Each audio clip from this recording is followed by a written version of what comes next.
Thandi hai, but come on. Awesome. All right. Now, as you all know, India's economic engine, that is the MSMEs, they are more than just businesses. They are job creators, innovation hubs, and a vital force for inclusive growth. From the bustling textile mills to the local handicraft shops, they contribute over 30% to India's GDP, employ over 11 crore people, and drive 40% of our exports. And the Indian government has also recognized their power and implemented several critical, important support measures to enhance skill development, improve access to finance, and also simplified regulations. I'm that excited. With initiatives such as Make in India, Stand Up India, Skill India, One Nation, One Market. There's so many more. All right, later tonight, we'll also have the privilege of hearing from our chief guest, Shri Piyush Goyal. He's a stalwart champion of MSMEs. All right, ladies and gentlemen, let's move on. Let's raise a toast to the spirit of enterprise, to the unwavering support of the government, and to the exciting possibilities that lie ahead. This year's theme is Innovate to Elevate, and we look forward to salute leaders who are revolutionizing India's business ecosystem. We'd also like to welcome our finalists who are here in the audience. Let's hear a huge round of applause for the finalists. These guys are the ones who will be walking away with the big trophies tonight. Before we go ahead, just want to take this opportunity to thank our generous presenting partner, IDFC First Bank, without whom this evening would not have been possible, our gracious associate sponsor, Adani, and education partner, Bennett University. Now, in this age of technology and social media, well, I know many of you would be tweeting and sharing photos and thoughts. Use the hashtag LOTS11 Awards, LOT Season 11 Awards, or the hashtag Innovate to Elevate. Do remember to tag us on X, which is formerly Twitter. Our handle is LOT_ET now, and Leaders of Tomorrow ET now. Okay, we have a power pack lineup, but enough about me. Here's a quick look at our illustrious journey over the years. Let's take a quick look. It gives me a very proud feeling. Such platforms give us the mileage, give us a start, and give us a boost. This is the motivating platform for us. Being a leaders of tomorrow definitely motivates everyone. Micro, small, and medium enterprises are the silent keepers of the economic rise. Their resilience is unwavering. Leaders of Tomorrow, India's longest running and most awarded TV show for the entrepreneur, MSME and SME ecosystem, is the powerful amplifier bringing attention to both the challenges and triumphs of these growth catalysts. The show has played a pivotal role in shaping some of the most prominent companies in the recent history of Indian entrepreneurship. Every achievement is a milestone, is a stepping stone for your next achievement. This is the motivating platform for us. It is the need of the hour that media should promote such events like LOT. Platforms such as these recognize MSMEs which are doing good work. It is one of the most unbiased platform. Every achievement originates from an idea. A successful execution has the power to captivate the imagination of one and all. In its 11th season, the Leaders of Tomorrow Awards is focusing on innovation as a key catalyst for growth and disruption. So bringing in an innovation mindset is something which requires, on the side of the entrepreneur, the ability to identify what are the problem areas. It's been a very, very wide range of entrepreneurs we've had a chance to meet thanks to Leaders of Tomorrow. Today, we will acknowledge and honor the remarkable strides made possible through the power of change. IDFC First Bank presents ET Now Leaders of Tomorrow Awards Season 11. Ladies and gentlemen, it's time to pay tribute to the extraordinary Leaders of Tomorrow. That's right, ladies and gentlemen, that is the story of Leaders of Tomorrow and the stories of the backbone of our nation, you guys, the MSMEs. I'd now like to invite up on stage M.K. Anand, the MD and CEO of Times Network, for his welcome address.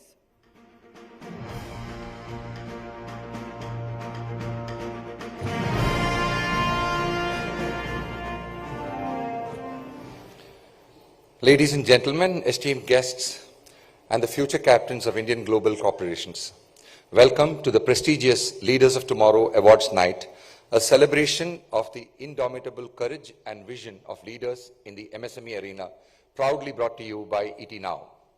Tonight, I stand before you as a fervent advocate of the relentless spirit of innovation that defines the SME sector. Leaders of Tomorrow is India's most prestigious entrepreneurship platform and is credited with identifying many businesses early on who have gone on to then become today's unicorns. As we gather here, we're not just recognizing individual achievements, but also envisioning the path forward for India's SMEs. The theme tonight, Innovate to Elevate, is not a mere slogan. It's a call to action. It's a recognition that innovation is not just a choice, but a necessity, a force that propels our nation at its critical juncture in history. The next few decades are India's, and that comes with a plethora of opportunities for our businesses, especially small and medium-sized enterprises who stand to gain from the explosive growth that this once poor country now offers as it marches ahead on the development path. India's dynamic Prime Minister, Shri Narendra Modi, has given a clarion call for turning India into a developed nation by 2047.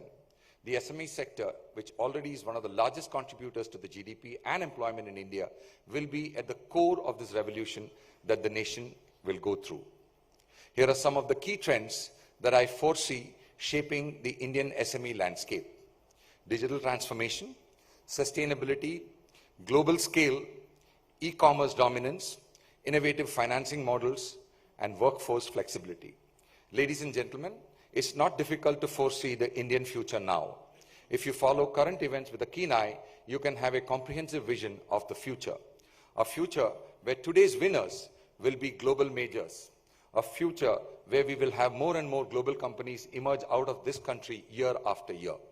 In conclusion, the next few years are full of possibilities for us and our SMEs, for leaders who adopt mindsets that challenge the status quo, disrupt industries, and create a future that is not just successful, but sustainable and inclusive. To all the leaders of tomorrow, the torchbearers of innovation, I implore you to dream big, innovate fearlessly, and remember that the future belongs to those who dare to push boundaries. I wish all the best to all the nominees who are aiming to be leaders of tomorrow. Thank you, and let the spirit of innovation guide us all into a prosperous and visionary future.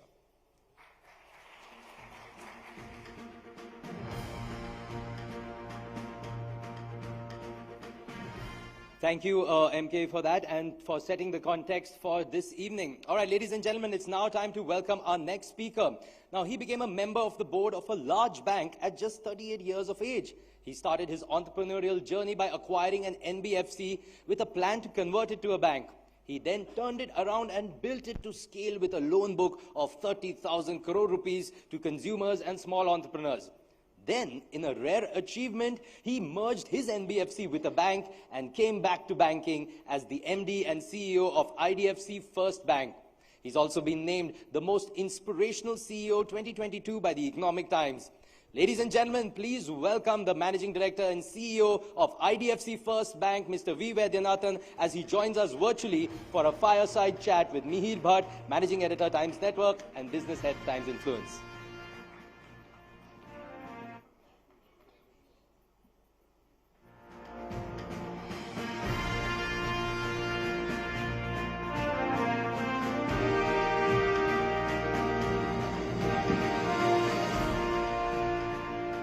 Thank you, Sumit. Mr. Vaidyanathan, welcome to you. I wish you could join us in person, but I understand that there's a medical and health emergency. We wish you well, and we hope you recover soon. I want to ask you, my first question is basically about this whole optimism that we are witnessing about India at global level. You know, I mean, one thing is Indians are very optimistic about future of India. but we are seeing that optimism globally. What are the fundamental reasons for this optimism? First of all, you made it sound like a medical emergency, so let me just tell you, just an ankle injury, it will get over very soon. So I just want to assure everyone everything is very well. First of all, to all viewers present there, it's a packed room. I saw my very heartiest compliments for getting here, and for all the winners of today, very heartiest compliments. I wish I could be there in person, but a ligament injury kept me back. Let me, to your question now, Mihir, the key thing that that makes, everybody's talking India these days. Within India, we can't talk enough of our own future and opportunities. The reason mainly is that we have a government which is very clearly focused for growth. When you have a tagline or when you have an ambition called Viksit Bharat 2047, you're already feeling excited. You know that the country is directionally there. On a monetary policy front, we have a very conservative regulator, and we know they put very good guardrails so that we don't go off track. The government is fiscally very responsible. So I see the macro are very strong, and in the context of the overall macro, India is also powering entrepreneurship, and nothing grows a country better than entrepreneurship. Right. But Vedi, I want to understand, obviously IDFC First is one of the largest banks in India, and the journey that it has witnessed is actually remarkable. But at the same time, it is also known as a bank which really cares for MSMEs and this entire segment. And you have remained committed to this cause for many years. Today, in today's time and age, and with the optimism that we are witnessing about India, what are the first few things that come to your mind when we speak about the MSME ecosystem in India? First of all, when we talk of India and India's growth, we should be very clear that, naturally the entrepreneurship, is, MSMEs are small entrepreneurs. So large entrepreneurs, small entrepreneurs, everybody is going to have a massive time of growth in the next 20, 25 years, and everyone should enjoy this growth. But if you ask me one thing that comes to my mind, just one thing, when I look around India and look at the opportunities, I'm really blown away by the amount of investment and infrastructure that is happening. The Bharatmala, the Gati Shakti program, 100 lakh crores, $1.3 trillion, national infrastructure pipeline, another one, it's another $1.3 trillion. It's just roads, bridges, infrastructure.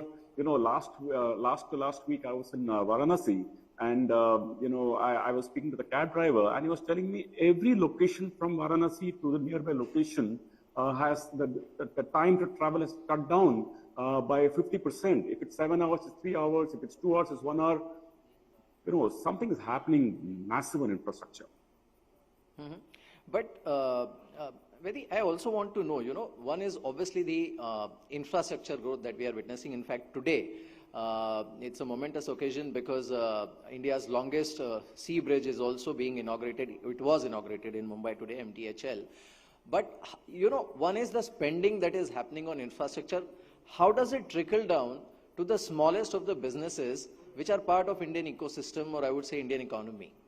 It just comes naturally. You see, for example, if you have, suppose the same 100 lakh crores which the government has planning to invest in infrastructure, suppose the government gave it away to the people of the country in the form of, some needs here or there, that would just reach the poor. No road, no bridge, nothing will get constructed. But the same money now is reaching people, but is reaching through infrastructure. So you build, kind of roads and infrastructure we're talking about. Remember, God is not coming and building it. Some contractor is building it. And whether it's L&T or large firm, small firm, they in turn employ the next contractor. They in turn employ the next contractor. Finally, it's the person who's putting the, the roads and the bridges and the pavements and the cement. Everybody is going to benefit from that. And the whole chain. And finally, they have employees. Those employees have families. So money reaches them, reaches the last mile. Mm-hmm. Vedi, before we move on, I want to understand, obviously, I can understand that it is actually reaching the last mile.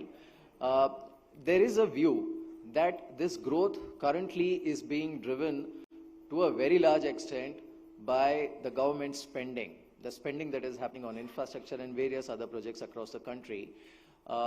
You are one of the largest banks in India today. You deal with corporates, you deal with MSMEs, you fund so many projects, you fund so many businesses. According to you, where are we on the curve of the capex cycle, the private investment cycle at this point, before we talk more about the MSME ecosystem? Yes, of course. I think you must have heard commentary now coming along with the kind of, for many years along the way, the capex was not reviving and the government was spending. So with the kind of economic growth, now we're talking about 7% or 7.3% real growth now, and the nominal is probably like 11 or 12%. It's been compounding for the last 3-4 years, post-COVID, let me say 2 years after COVID. So that has caused demand.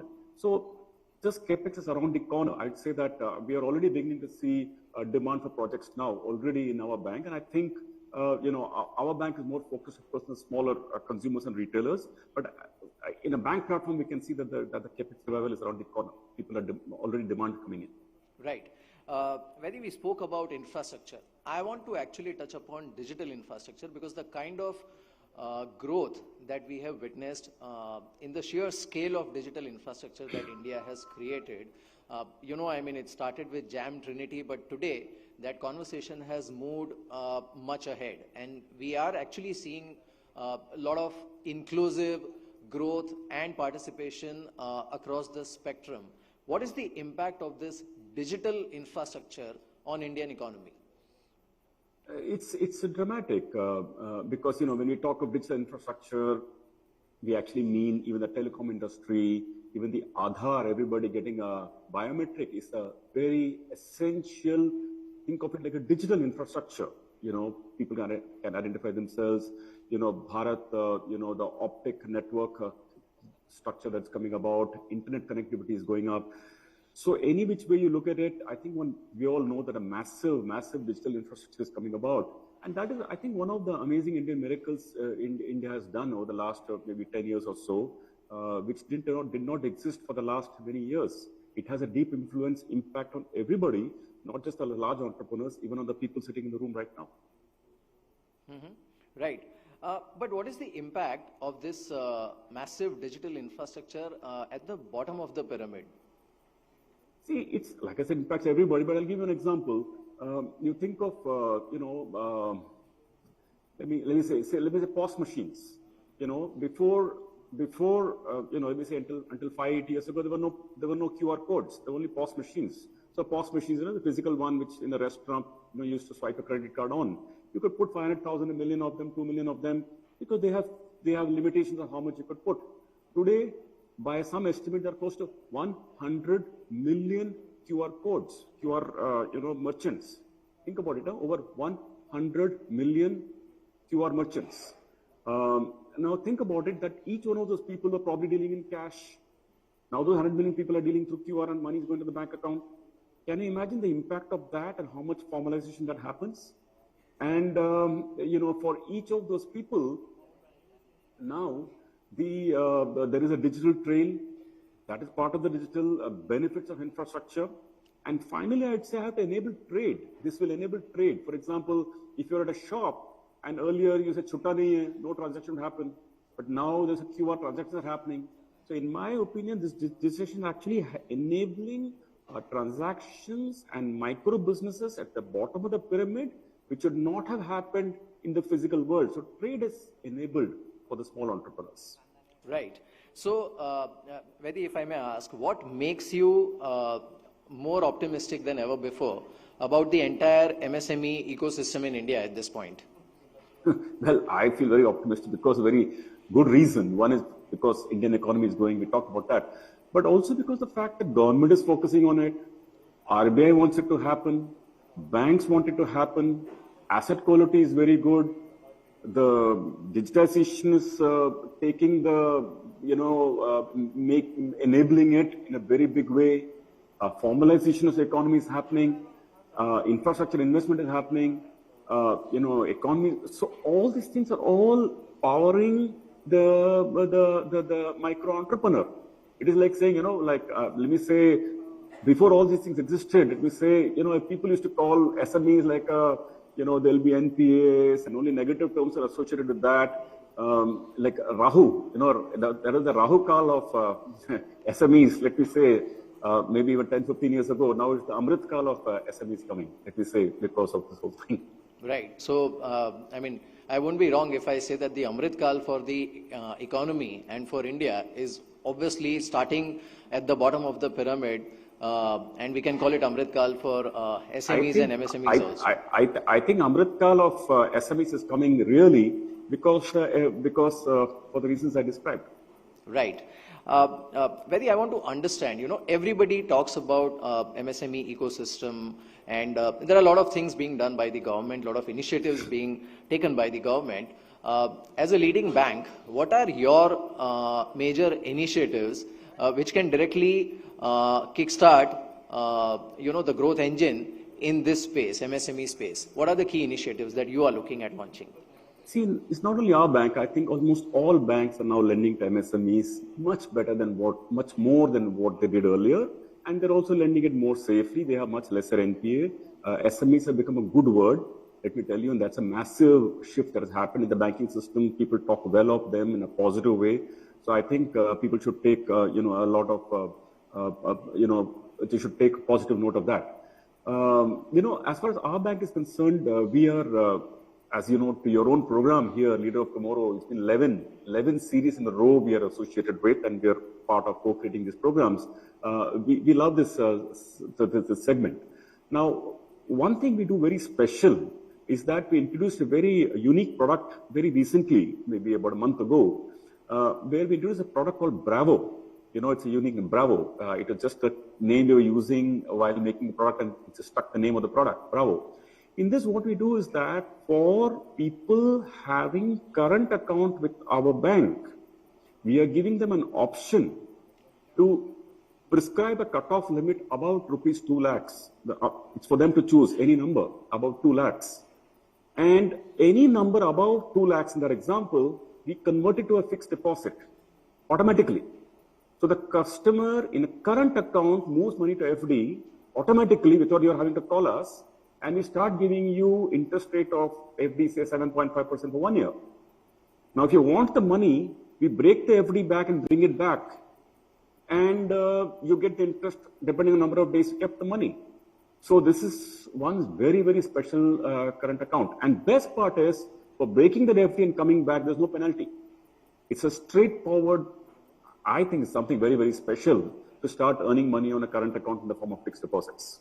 I'm sure other banks must be wondering how you are managing this product. Well, because, I can tell you that everything in this bank we've done is something very special. On savings account, we came up with the first bank to come up with the concept of monthly interest credit. We abolished fees. We just made it very easy to bank. Now we're coming to current accounts. And I think our entrepreneurs sitting here, if you don't have a current account with us, you should have open one. It's very special that about 2 lakhs, you make an automatic FD out of it and you earn interest on it. Right. Mr. Vaidyanathan, I want to understand, we spoke about the positive impact that's happening on MSMEs as India grows and as economy progresses. Obviously, there must be some challenges or some, every coin has a good and a bad side as well. So I want to understand what are the challenges that today's MSME ecosystem faces, and at the same time, the digital revolution is, one part of it, but the technological advancement that's happening globally, AI, data centers, metaverse, all of this is coming together, and probably everybody has a doubt or question in their minds, including the people who are sitting here, that how it will impact them. So what are the challenges of this great digital revolution that's happening globally, led by India? There are challenges, and let me just say that that the big thing going around all of our lives, we know is the digitization, and the whole world is going digital. Ecosystems are changing digital. Now, SMEs who are not able to or not quick enough to pivot to the digital world will pay a big price, or if you will just simply get left out. For example, if you're a Kirana shop and you were until yesterday writing some notes like this and keeping on the records, and tomorrow also going to do it the same way, sooner or later you'll have a problem. Similarly, if you're a manufacturing setup, only yesterday I was trying to take a subscription of one entity on the app, and I was downloading the app and taking a particular subscription. I was willing to pay 4,000 rupees for that subscription. But the journey simply failed. Why? Because I was trying to take that, go through the payment aggregator, PG, payment gateway, and I have a Samsung Fold phone, and the Samsung Fold phone was open, and I discovered that the app would not go through, the transaction would go through because it's this one. Now, when I look at these things, obviously that vendor where I was trying to subscription has not thought through that they need in the digital world, they need a payment collection mechanism. And in the payment collection mechanism, you should be able to take it on all devices. So I'm just a short point of telling you is that when people are not able to digitize and keep pace with the digital world, people will pay a price. And therefore, if you call yourself leaders of tomorrow, and I'm hoping everybody here really focuses on that. Right. Vedi, I want to understand because, you deal with so many MSMEs and you travel across the country throughout the year, keep meeting them. What are the typical pain points? Because one is, financing them or funding them, which you are doing, and you are doing a great work. But what are other pain points? If they really want to grow into a leader tomorrow, then obviously there are business structure issues, the business ecosystem related issues. How do they future-proof their businesses? What are their pain points that you have observed or witnessed? See, it depends on scale. If you see into the large enterprises who have market cap of 5,000, 6,000 crore, 10,000, 20,000 crore, etc., they have large institutions, they have an enterprise software, they have a HR software, they have they have ability to credit salaries, they have all solutions. So, or at least they can buy enterprise solutions. The issue comes really for the, mid-sized companies or smaller companies with say 20 employees, 50 employees, 100 employees, or a turnover or your profitability is quite low. You can't afford a HR software. You can't afford a legal solution. So these are the kind of problems these enterprise, or suppose you want to make a website.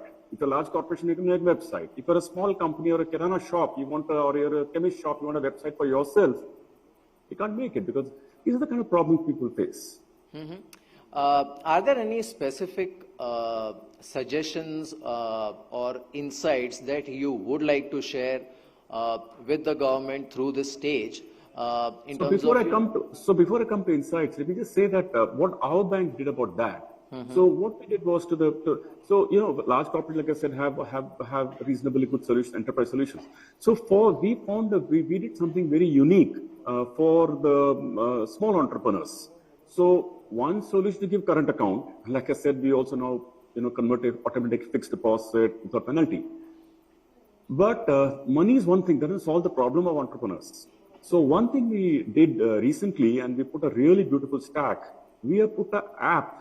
It's a very advanced app which has over 170 features embedded in them.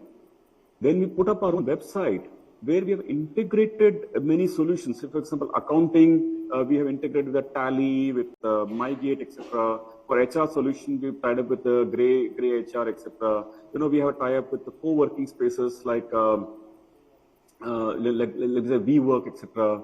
We have built a full stack of solutions, like say cloud solution, travel solutions, accounting solutions. We have put the whole stack.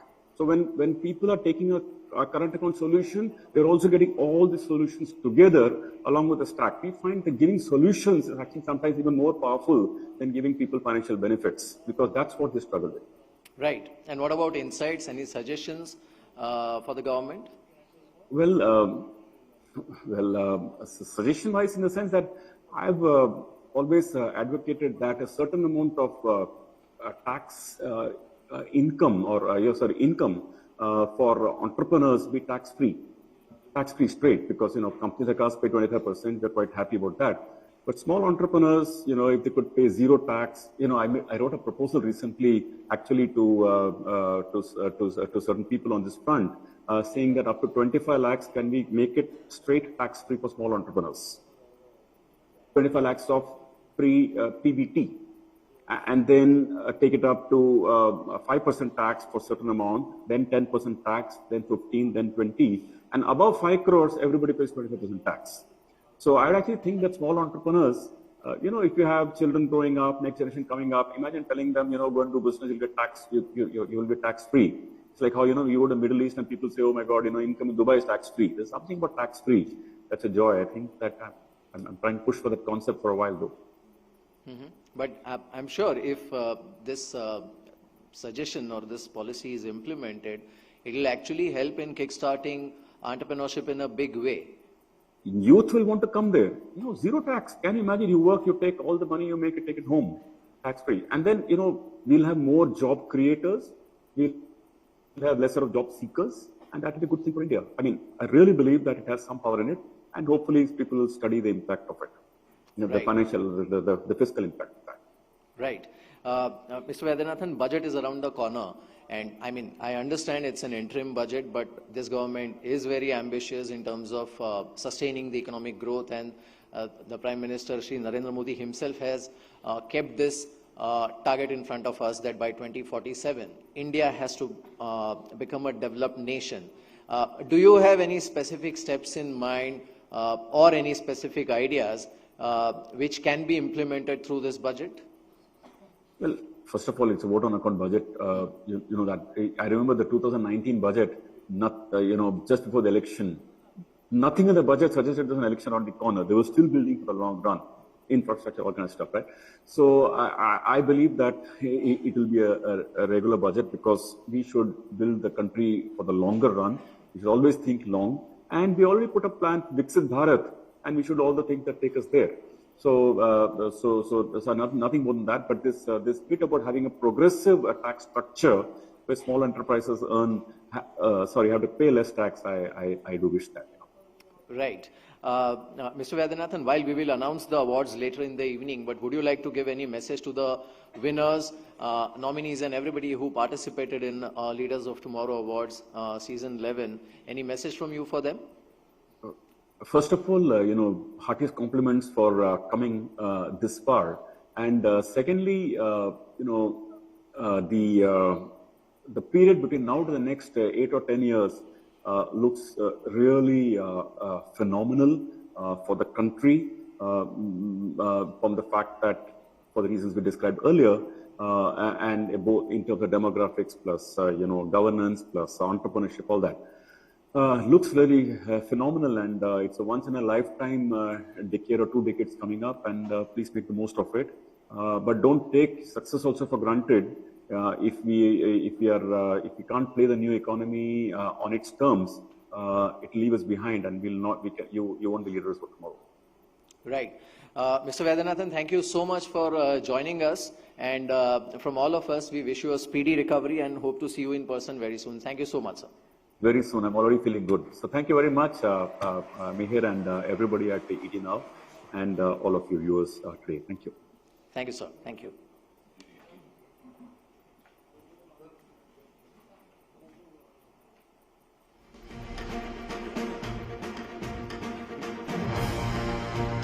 Fantastic. Thank you so much, Mr. Vaidyanathan, and thank you, Mihir, for that.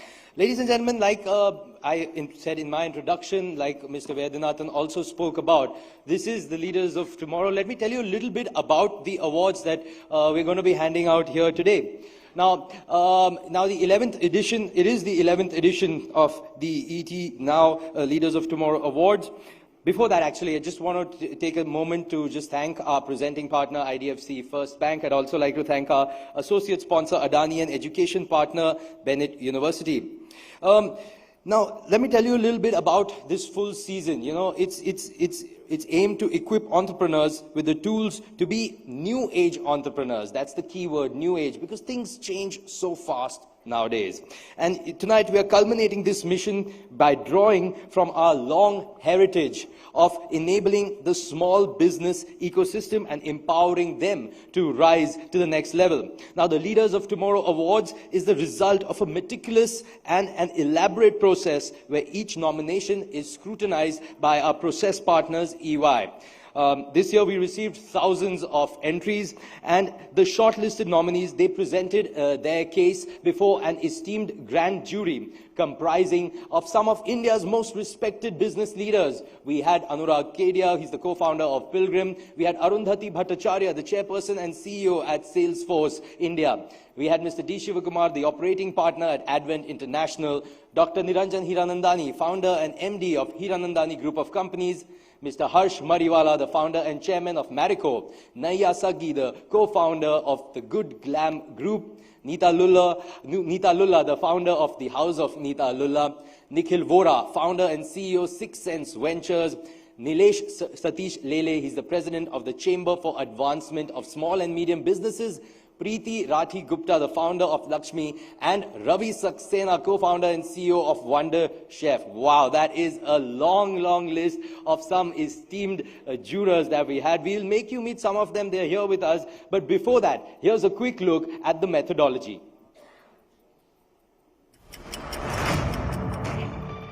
The process has crystallized. Awardees have been decided. Presentations are complete. And the stage is set. After a 2-month-long nomination process, an illustrious jury comprised of eminent personalities from the industry undertook the momentous task of selecting this year's leaders of tomorrow. We need to give encouragement to small and medium-scale enterprises. So I'm very happy that this initiative has been undertaken by the ET group, and the entries also are very interesting. India is an entrepreneurial country. It's a young country. And therefore, you know, to have a platform where we can award the leaders of tomorrow, where we can identify them and encourage them, I think it's a great idea. Fantastic job, leaders for tomorrow. I think extremely important for SMEs. All these segments require this kind of support.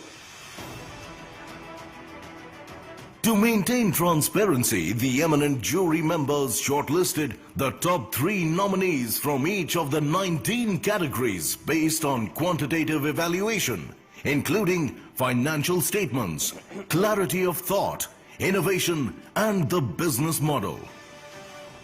It has been a very thorough evaluation process. We are getting to see what they are really made of, and do they only have the idea, or there is a business mind also behind it. I think it's a good format. Every jury member had a different aspect and a different frame of mind and reference to bring into evaluating. Very beautifully crafted multi-sectoral jury in Leaders of Tomorrow as well. It's great to see the spirit of entrepreneurship continuing. Some of them will surely make the headway to become one of the more relevant entities of the future. And this award will go a long way boosting the morale of not just the entrepreneurs who have won, but also for the entire ecosystem.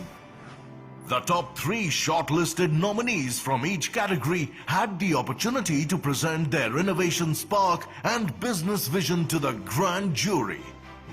After several rounds of discussion and deliberation, a decision has been reached. Join us as we reward these champion changemakers and celebrate their entrepreneurial spirit. Let's hear that round of applause, ladies and gentlemen. I'd now like to invite back on stage MK Anand. MK, if I could request you to do the honors, we'd love to felicitate some of our jury members who are here. MK, can we have you here to do the honors? Ladies and gentlemen, put your hands together for Anurag Kedia, the co-founder of Pilgrim. Anurag, if we can have you on stage, please.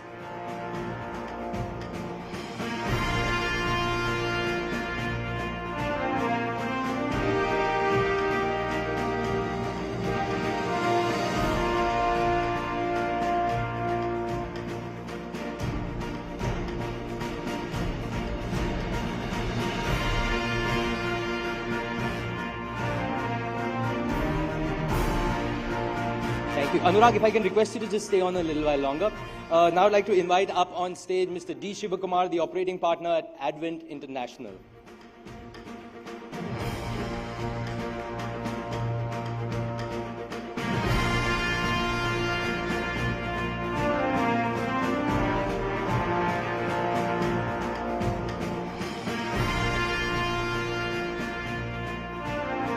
Thank you.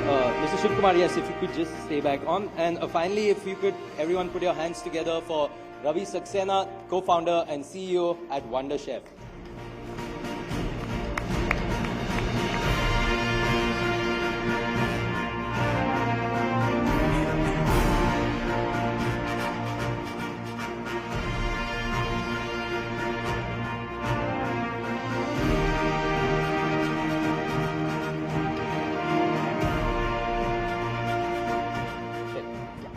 Thank you.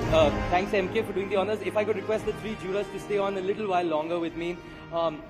We're just getting a mic to you and would love to hear from all three of you, maybe one by one. Mr. Saxena, if you could start. Just the thoughts, the jury that you saw, as the jury, you saw the winners, saw the nominees. Just your thoughts on that. If I could request everyone to step a little center.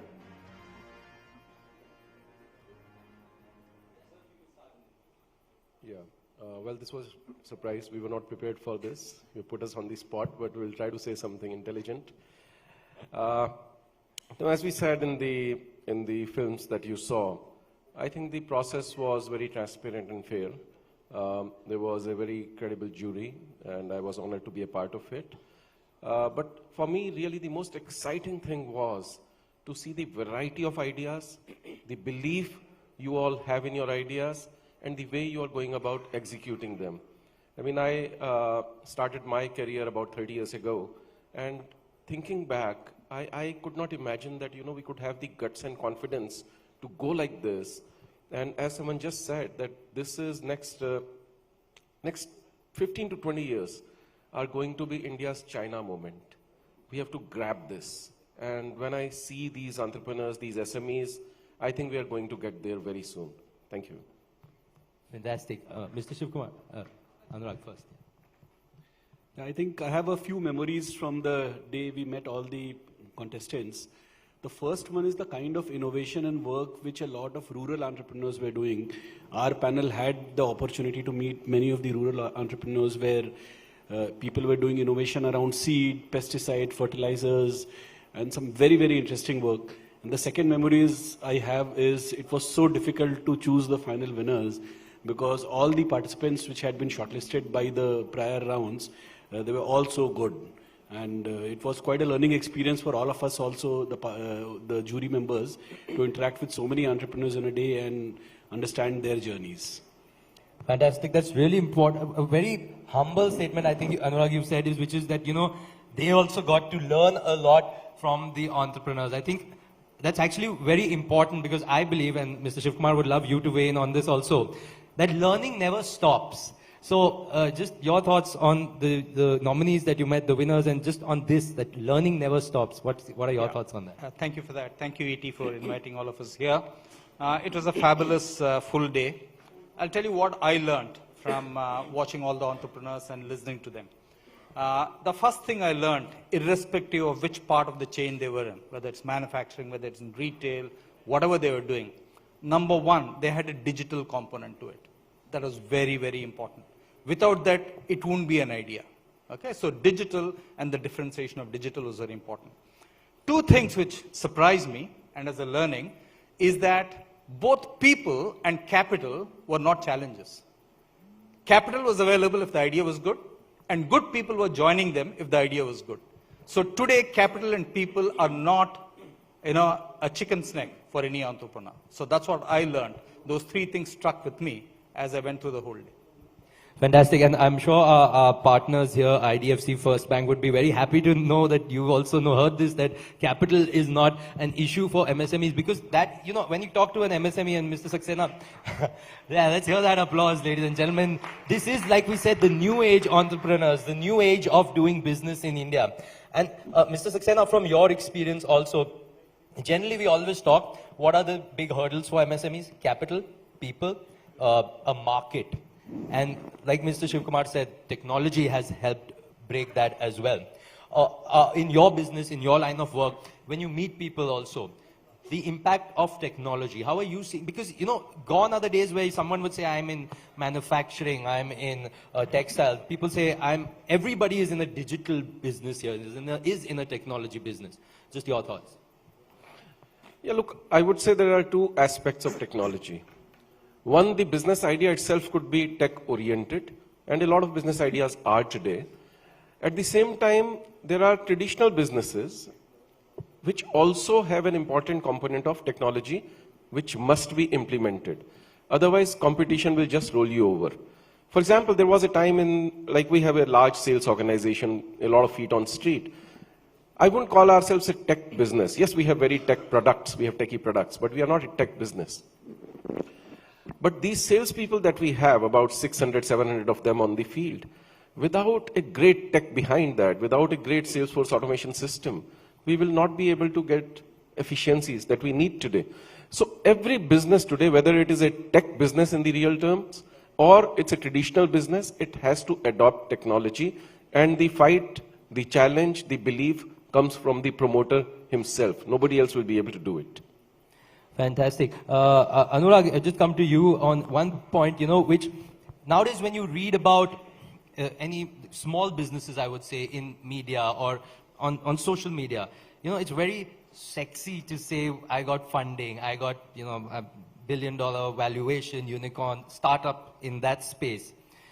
But sometimes there are those companies that are making profit, but sometimes there are those that are actually burning that cash. Your advice to companies that want that glory over, because there is one school of thought which says that hard business fundamentals is important. Paisa aana chahiye, paisa hai, cash flow hona chahiye. And the other that says valuation is more important. It's okay if I'm burning through cash. What are your thoughts? So I think some businesses will require some investments for the first few years, in which case, some of the newer modes of capital availability, which is through VC funding, becomes important. However, eventually, see, I'm a Marwadi and that's how I understand. So my mom, who's 70 plus, every time I speak to her, that's the only question she says, Galle mein kitna aa raha hai? How much money are you making out of the month, right? And that's the only maths I understand. And, my dinner table conversations when I was a 7-year-old, 8-year-old, my dad used to tell me 1% ब्याज हर महीने का जोड़ो, उसके बाद पैसा बना तो पैसा बना. Otherwise, you haven't made money because your even cost of capital is not covered. So eventually, every business has to make money. Some businesses will require investments for the first few years, especially businesses which are very, very heavy on tech infrastructure. They will require some investments, but there has to be a clear path to profitability. Otherwise, to my mind, the business doesn't have a reason to exist. Yes, sure, Mr. Saxena. Now, I just want to add something, because I've done research on this topic. I've been very intrigued by this topic, and we ourselves, in my journey of building Wonderchef, we had 3 rounds of funding. So I really mulled over this topic that, what will make a company work. And let me share the stats with you, because you all are winners of this event and budding SMEs, and some of you have already scaled up. So let me share the stats. There is a cash burn model, and there is a cash investment model, in which, yes, you will take some investment to build a business, and then the money will start flowing in. But these are 2 different things. One is a cash burn model, and the other is a cash investment model. Now, in the cash investment model, my stats say, and we studied about 400 companies, that about 30% of the companies survive. 30. In the cash burn model, less than 2% of the companies survive. 30% versus 2%. Having said that, why investors bet on cash burn models? Because when you cash burn, you can make a Facebook, an Amazon, a Tesla. In the investment model, you rarely make that kind of scale in a short period of time. So that's the difference. Fantastic. Thank you so much, Mr. Saxena. Thank you, Mr. Shivkumar. And thank you, Anurag. Sorry for holding you here, but I think we just started and then it became such an interesting conversation, so I really didn't want to let you go. We'll just have one group photo. If we could just hold, this is yours. Yeah. If we can just have one group photo. Gentlemen, if you could just step a little ahead. Ladies and gentlemen, round of applause.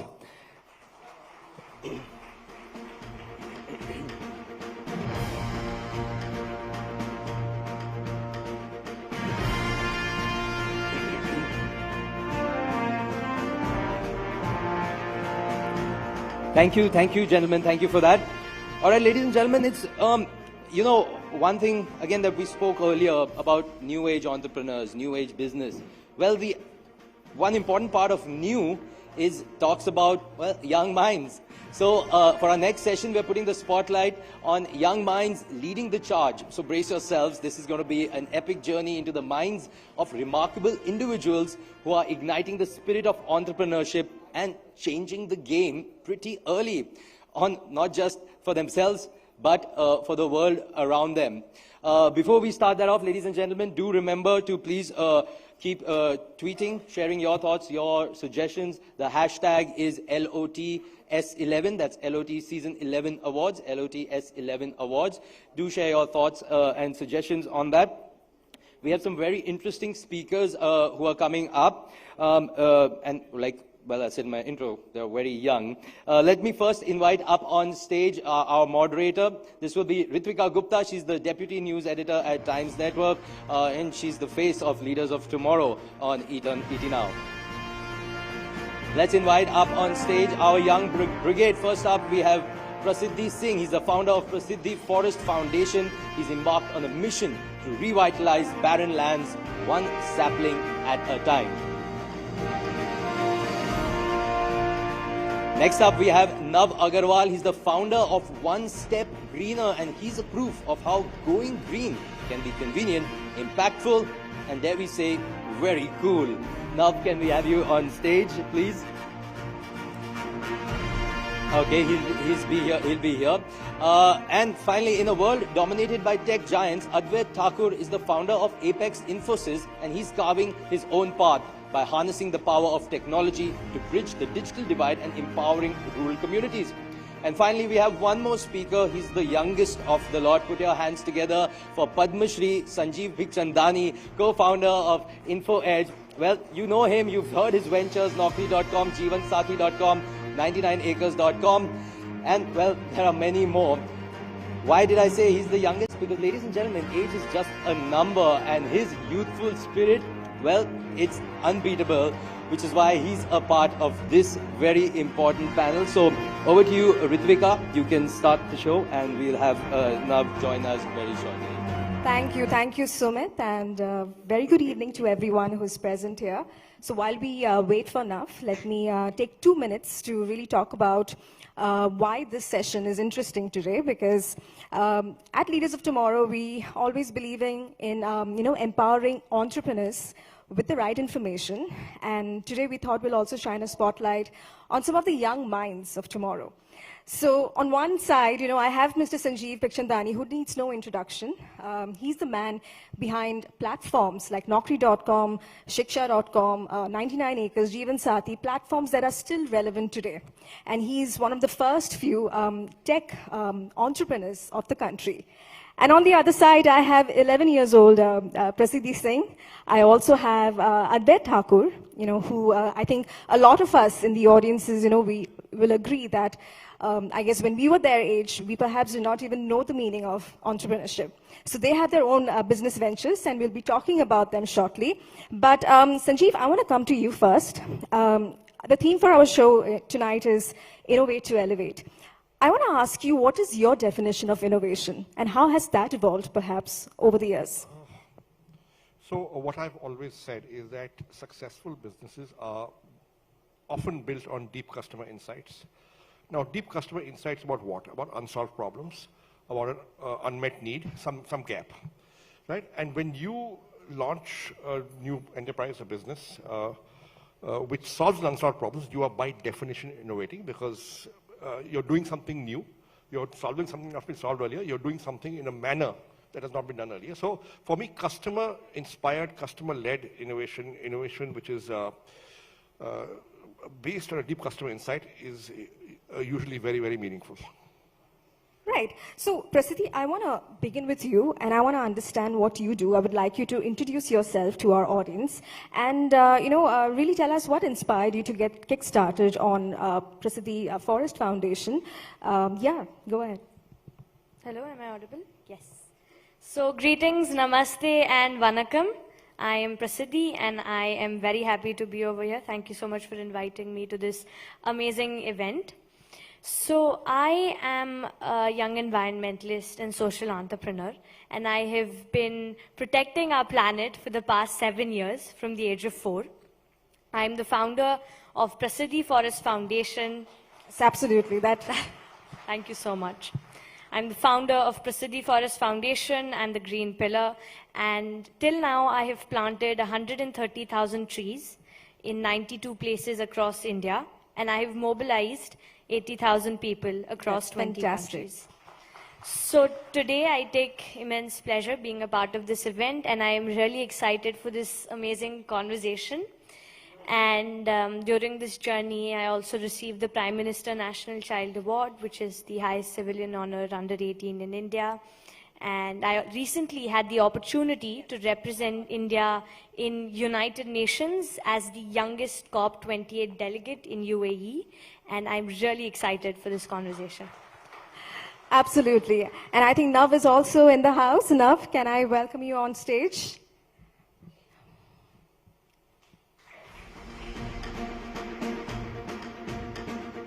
So, now just to give you a gist of what we were planning to do, I was just asking them to introduce themselves and the ventures. So let's go to you next, Love. Just talk about what you do and what really motivated you to start One Step Greener. Thank you so much. It's a pleasure to be here. My name is Nav. I'm 16 years old, and I started an NGO called One Step Greener. So I'm going to take you back to a story in 2017. I'm sure you may know that there was a landfill called the Ghazipur landfill. Now this landfill was around about 130 meters tall. It collapsed, caught on fire, killed 2 people, and released tons and tons of toxic gases. Now, for the next 2 weeks, school was shut, and my brother, who later became the co-founder, was asthmatic. So during these 2 weeks, I saw him getting admitted into the hospital, admitted into the nurse room, and coughing throughout. And that's when I really realized that waste, especially in a country like India, is overlooked and is a serious problem. 30% of Delhi's air pollution is directly or indirectly caused by waste. And that's when the idea of One Step Greener really began. And essentially what we do is we do waste management, waste recycling, and tree plantations. We go home to home, pick up waste, take it back to our warehouse, micro-segregate it, employ people from the informal sector to the formal sector, give them jobs, give them a bank account, give them a stable source of income, take that waste, aggregate it, and then send it to manufacturers directly. So we're essentially trying to close the loop between the household waste and then sending it to the company, essentially making sure that it reaches a circular economy. That's fantastic. And one of the main things is education as well. And so we're able to educate people on the importance of waste, because behavioral change is really the crux of any problem we face in society today. So that's just a little bit of a background on what we do. Absolutely, and I have a lot of questions for you, but Advait, I would like to get you involved here. Now, you make smart homes, and for all those who are not aware, Advait is 20 years old, but he started his venture at the age of 11. Tell me, what got you fascinated with smart home technology? So first of all, warm greetings on the occasion of Swami Vivekananda Jayanti, and it's great to be here.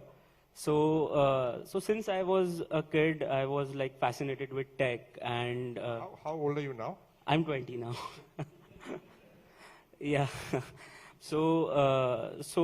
I used to like play games at my cousin's place, and I guess the famous gaming console at that time was PS2. And the story began like this: I came home and I asked my parents that I also want that.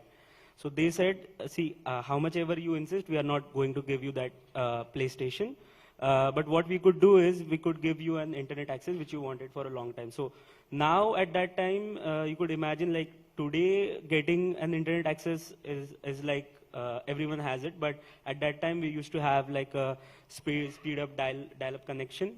So I was like, okay, let's get an internet connection, and I would still be able to play online games. So that's how I got my first internet access at the age of 7, I think.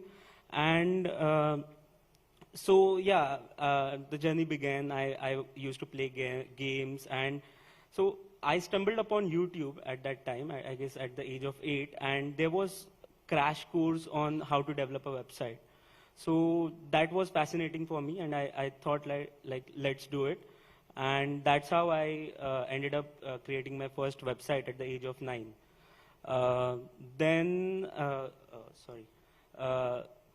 So that actually led me to like a fascination into the tech industry. Over the period of time, I also ventured into web hosting and stuff. So like when you make a website, you also want to host it somewhere. So I also ventured into that.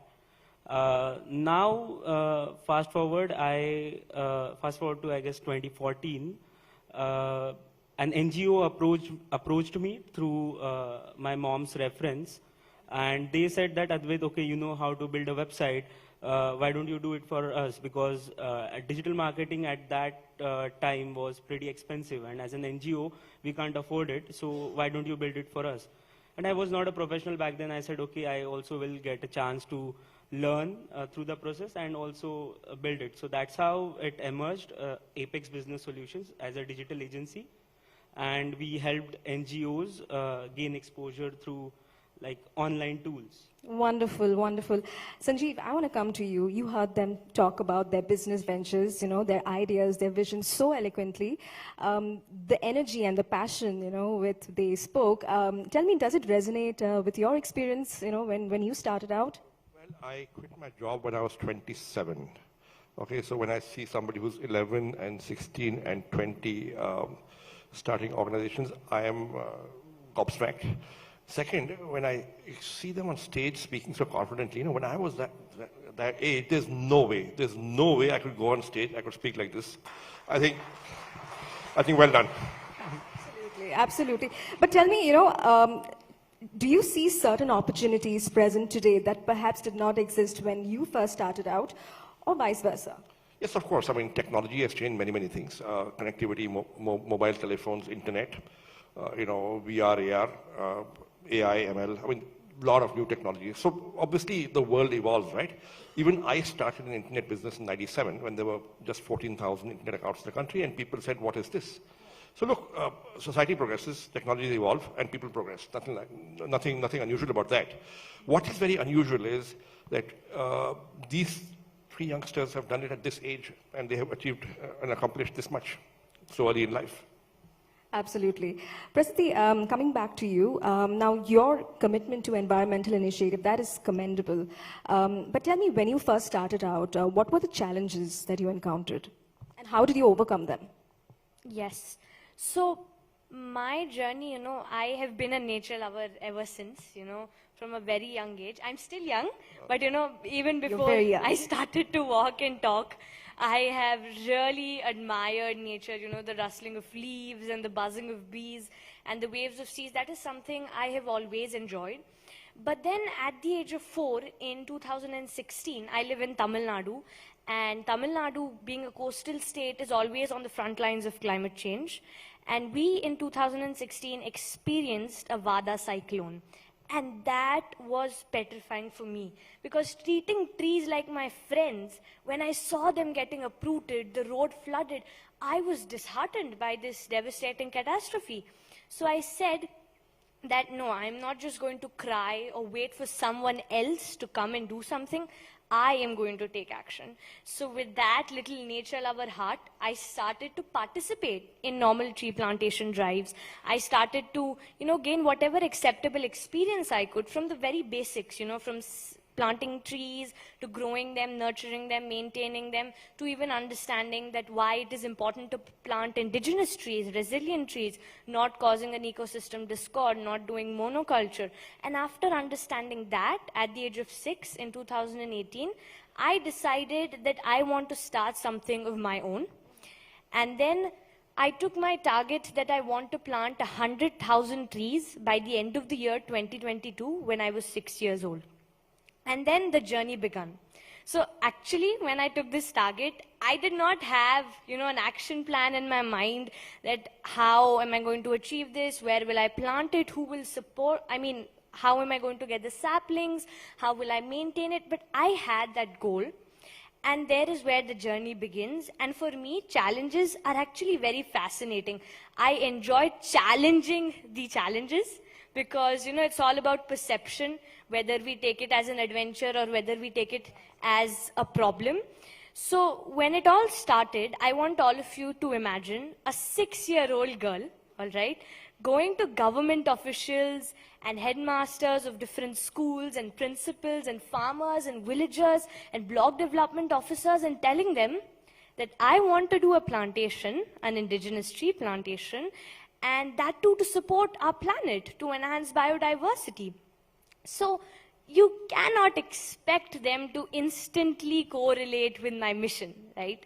But then that drive that was there in me, that really supported me to convince them, to make them understand my mission, and slowly people started joining my mission. So my first actually challenge was convincing people.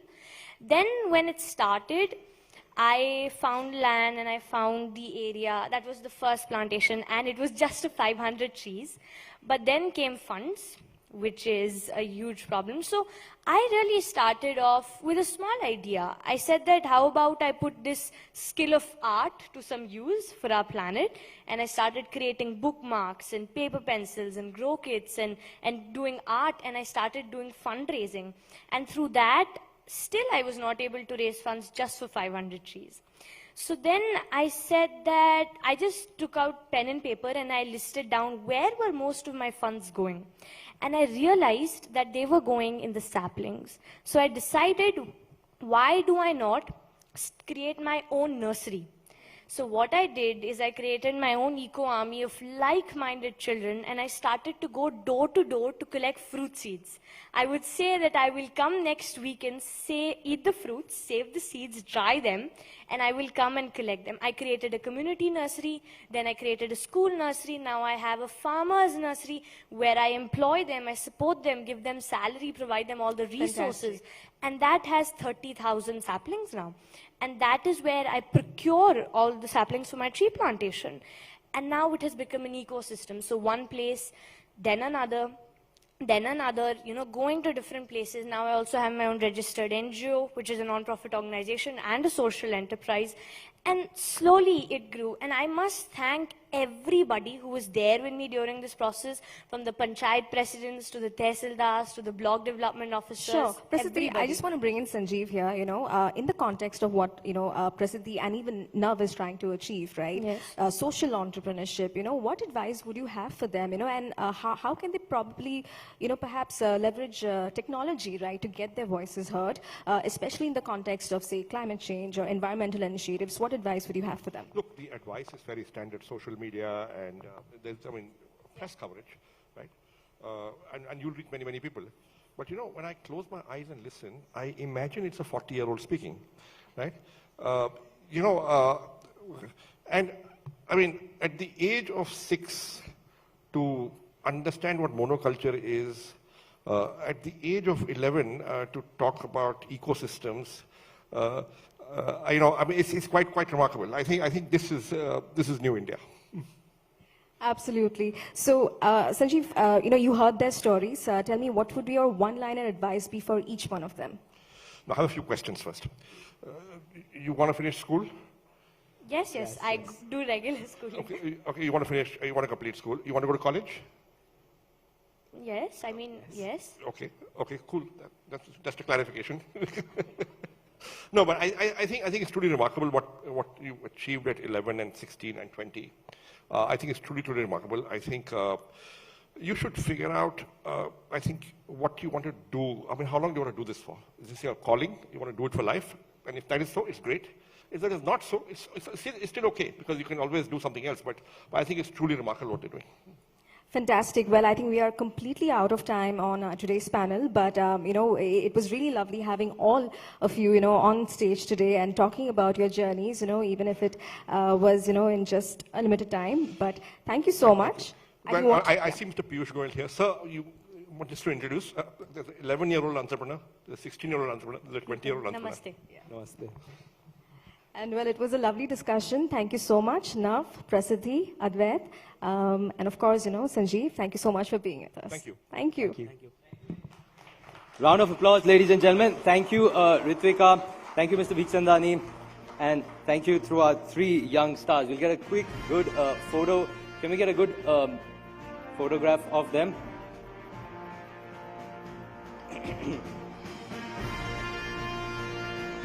Let's keep the applause going, ladies and gentlemen. It's always great to hear new thoughts, new energy, new ideas right here. Thank you so much. Thank you to our lovely panel. Like Ritvika said, we are joined now by our eminent chief guest, the Honorable Minister of Commerce and Industry, Consumer Affairs and Food and Public Distribution, Shri Piyush Goyal, who is here right now to hand out the awards, the Leaders of Tomorrow Season 11 awards here. I'd first like to invite up on stage MK Anand, the MD and CEO of Times Network. MK, if we can have you here. And I'd now like to invite up on stage the Honorable Minister, Shri Piyush Goyal, sir. He's meeting the young entrepreneurs. And Mr. Goyal, if we can have you on stage, and I'd request MK to please felicitate and welcome the Minister here today with us. Thank you so much, sir, for taking out time. And it's always great to have you at our shows and to hear from you. Round of applause, ladies and gentlemen.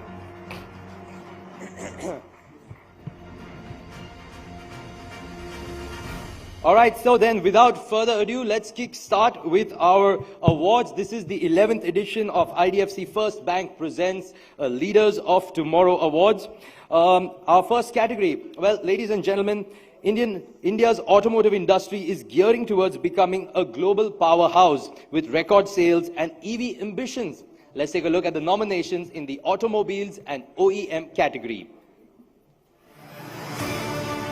In the category Automobiles and OEM, the nominees are Rotex Automation, Agarwal Fasteners, Luthra Industrial Corporation. So if I can request you to do the honors and announce the winner, please.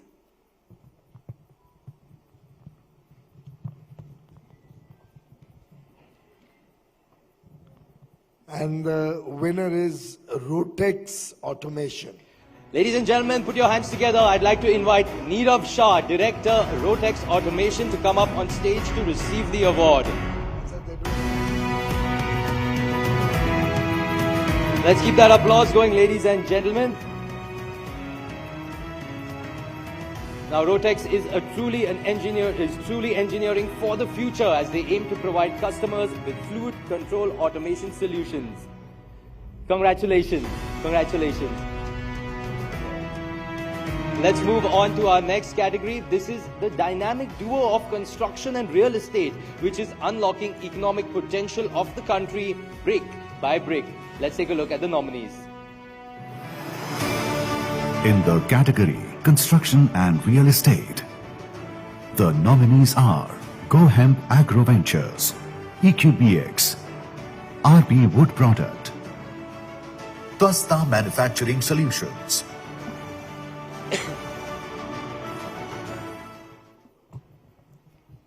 And the winner is Twasta Manufacturing Solutions. Put your hands together for Tushar Joshi, Head of Marketing at Twasta Manufacturing Solutions. To come up, I'd like to invite him to come up on stage to receive the award. Now, Twasta is digitizing construction by providing end-to-end solutions through 3D printing. All right, let's move on to the next category. I believe maybe he's in the house somewhere. Oh, yeah, here you are. All right, here he is. Put your hands together for Twasta.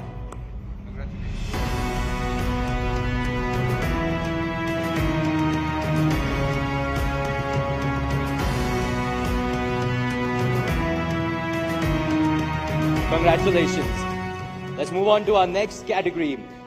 So now in a rapidly evolving world, upskilling has become key to staying relevant. And India's edtech market, which is expected to grow to $10 billion by 2025, is not only making knowledge engaging and accessible, but it's bridging gaps as well. Let's take a look at the nominations in the edtech and skill development category. In the category EdTech and Skill Development, the nominees are Ascop Technologies, Specific Impulse Technology, Kalyani Life Institute, Mathete Entrepreneurial Services, Business Chacha. And the winner is Ascop Technologies. I'd like to invite up on stage Gaurav Doshi, co-founder and CEO of Ascop Technologies.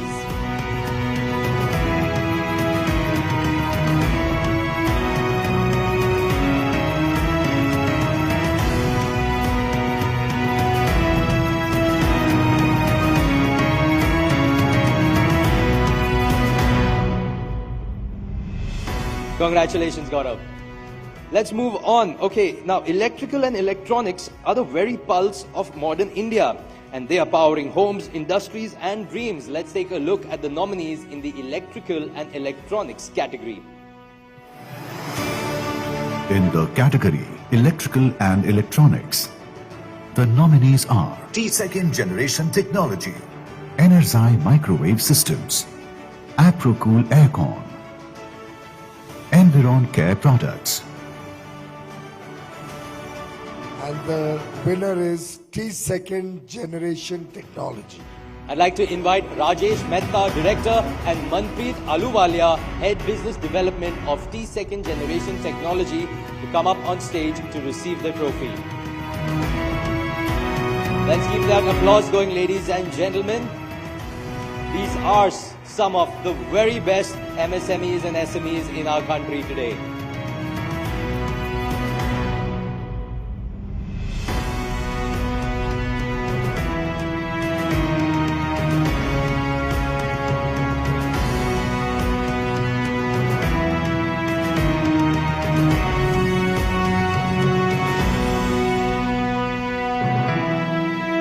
Congratulations to Team T-Second. Okay, let's move on now to a very fun category, I would say. It's fashion, jewelry and lifestyle. Now, the fashion industry has had to play catch up as conscious consumers are redefining styles and their needs rapidly in the Instagram era. Let's take a look at the nominees in the fashion, jewelry and lifestyle category.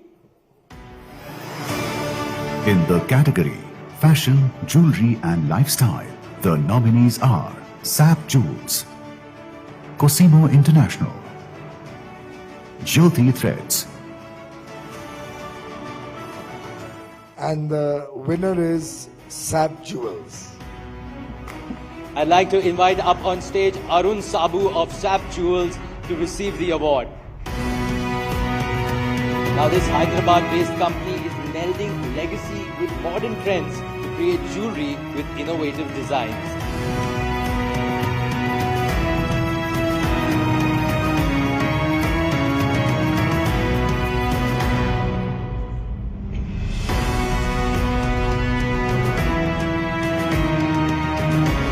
That applause going, ladies and gentlemen. Let's move now to our next category. Now, India's journey to holistic well-being takes two parts. One paved with ancient Ayurveda wisdom and the other dazzling with integrated modern healthcare. And this next category looks into that. Let's take a look at the nominees in our next category. In the category Health, Wellness and Ayurveda, the nominees are Orthotech India, Hexagon Nutrition, The award goes to Orthotech India. I'd like to invite Shushant Kumar Banerjee of Orthotech India to come up on stage to receive the award. Orthotech is revolutionizing the orthopedics implant industry through its myriad of medical innovations.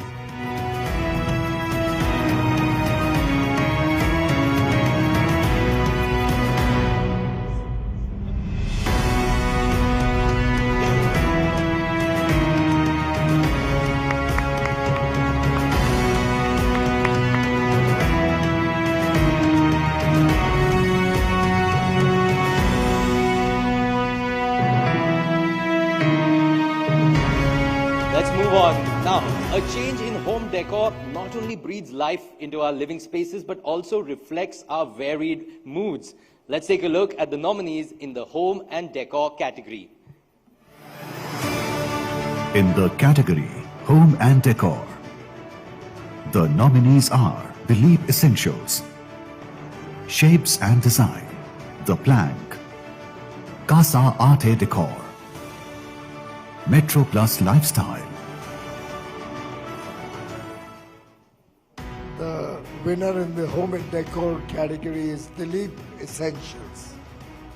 Let's put your hands together for Ayush Baid. He's the founder of Elementary Dilip Essentials. I'd like to invite him up to stage to take the award, please.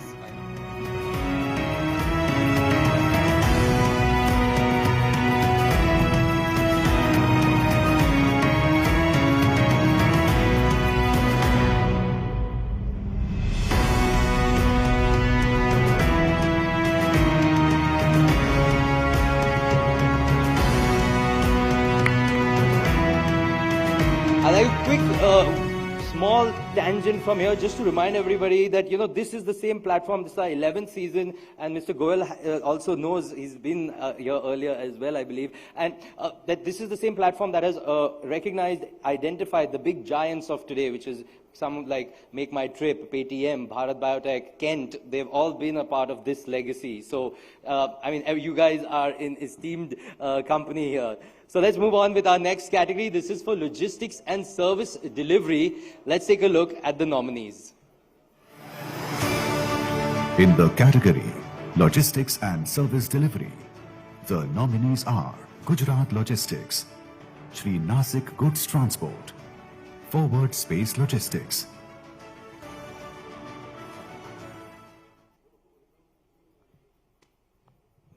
The winner is Gujarat Logistics.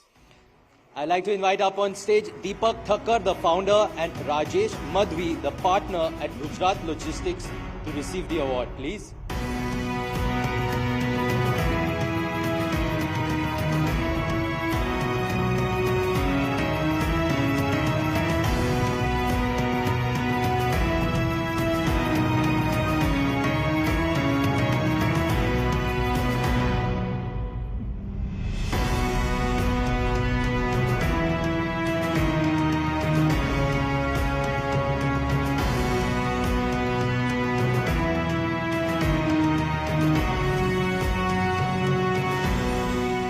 Let's move on.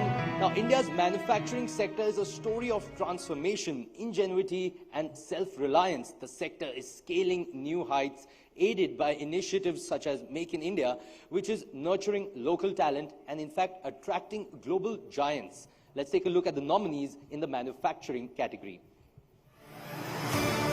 In the category Manufacturing, the nominees are JS Technochem, Jasma Engineering, Ross Process Equipment, Ashoka Foundry and Equipment.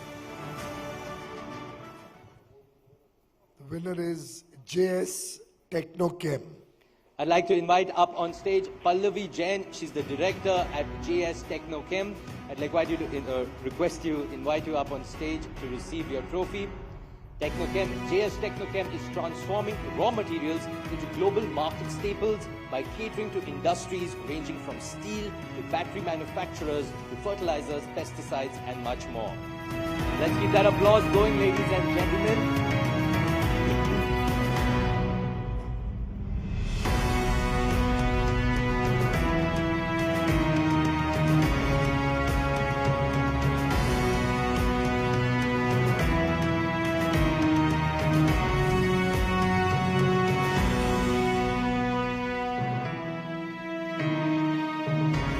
Congratulations. Now, with sustainability taking root globally, there is a new crop of conscious consumers, and a mindful, eco-conscious revolution is underway, which extends to all aspects of holistic living. Let's take a look at the nominees in the organic products category. In the category Organic Products, the nominees are Van Infosys Technology, Green Planet Bioproducts, Shri Oswal Seeds and Chemicals, Govardhan Krushi Ayurved.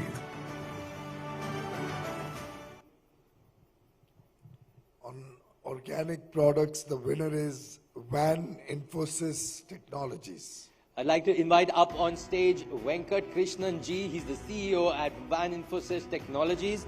To come up on stage, I'd like to invite you up on stage to take your trophy. Let's hear the round. Let's keep the applause going, ladies and gentlemen. Delhi ki sardi andar tak nahi pahunchi hai. I'm sure that you can be louder than that.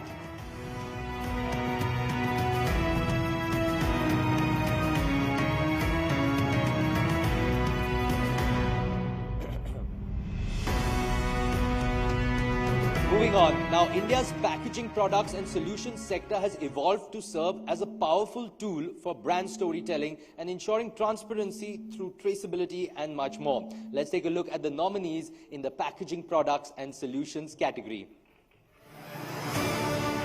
In the category Packaging Products and Solutions, the nominees are Ecolastic Products, EIC Ash, Bright Flexi International.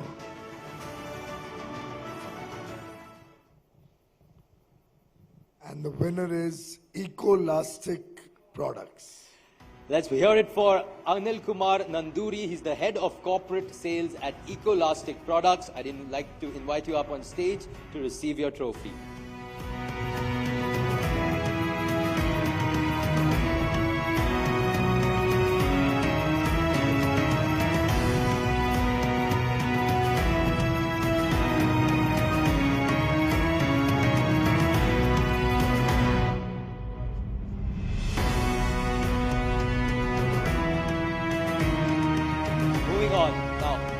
Consumers are increasingly paying attention to hygiene and self-care, leading to a boom in personal care and hygiene products. Let's take a look at the nominees in the personal care and hygiene products category. In the category Personal Care and Hygiene Products, the nominees are Navasya Consumer Products, Super Bottoms, Ashani Enterprises, Mrinmoyi Supply. The winner is Navasya Consumer Products, Super Bottoms. I'd like to invite up on stage Prabhat Maurya. He's the head customer delight at Navasya Consumer Products. Navasya, through their Super Bottoms brand, is reimagining cloth diapers by making them fashionable and sustainable.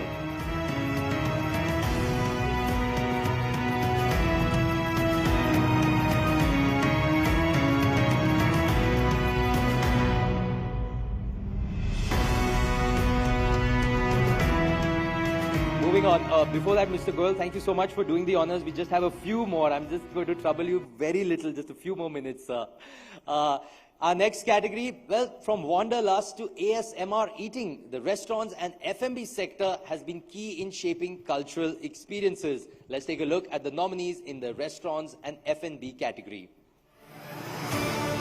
In the category Restaurants and F&B, the nominees are Pagaria Food Products, Manishankar Oils, Patidar Exports, Ananda Foods.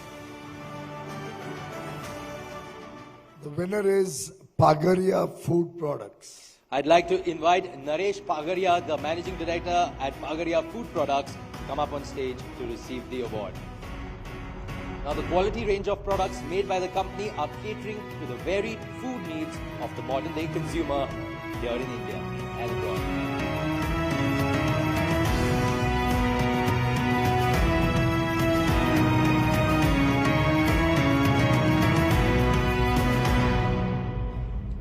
Congratulations, sir. Now, India's tech sector is buzzing with innovation as the web of digital connectivity expands to the remotest corners of the country. Let's take a look at the nominees in the technology, IT, ITES, and telecommunication category. In the category Technology, IT, ITES, and Telecommunication, the nominees are IoTech World Aviation, Matrix Comsec, and Shyam Future Tech. The winner is IoTech World Aviation. I'd like to invite up on stage Deepak Bhardwaj, the co-founder and director of IoTech Aviation. Please come up on stage to take your award.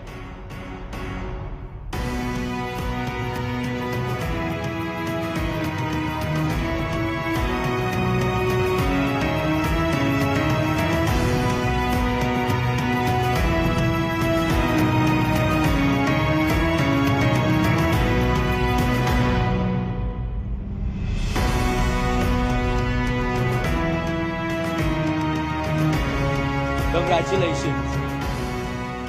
India's travel and hospitality sector is a kaleidoscope of experiences, from centuries-old forts whispering tales of history to luxury hotels gleaming with modern marvels. Let's take a look at the nominees in the travel and hospitality category.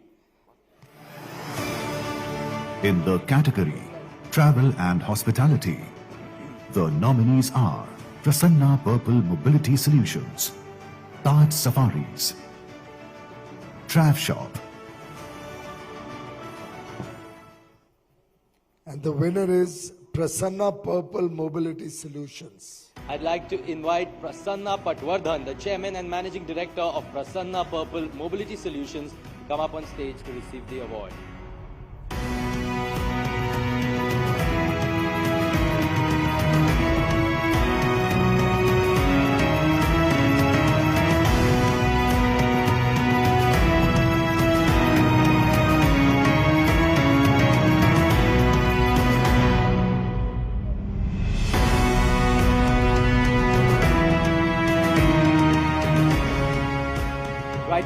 Now we're down to our final four, the final four big awards of the evening. This one is something that's really close to my heart. You know, when you move from wasteland to wonderland, India's green solutions industry is a beacon of hope, a rising tide against the rise of pollution and environmental degradation.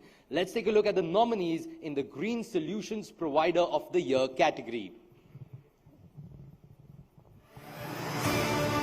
In the category Green Solutions Provider of the Year, the nominees are Fryer Energy Services, Hasiru Dala Innovations, Desire Energy Solutions, Energer Technologies, 3R Zero Waste.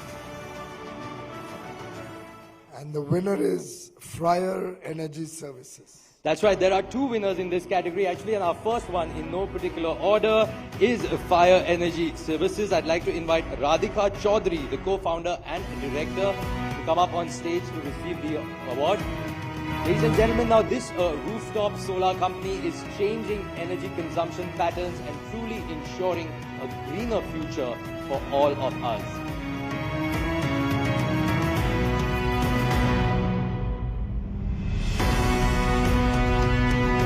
We'd like to announce the second winner of this category. We'll just get the card to Mr. Sir. That's the beauty of this category. It was so tough for the jury, they had to pick two.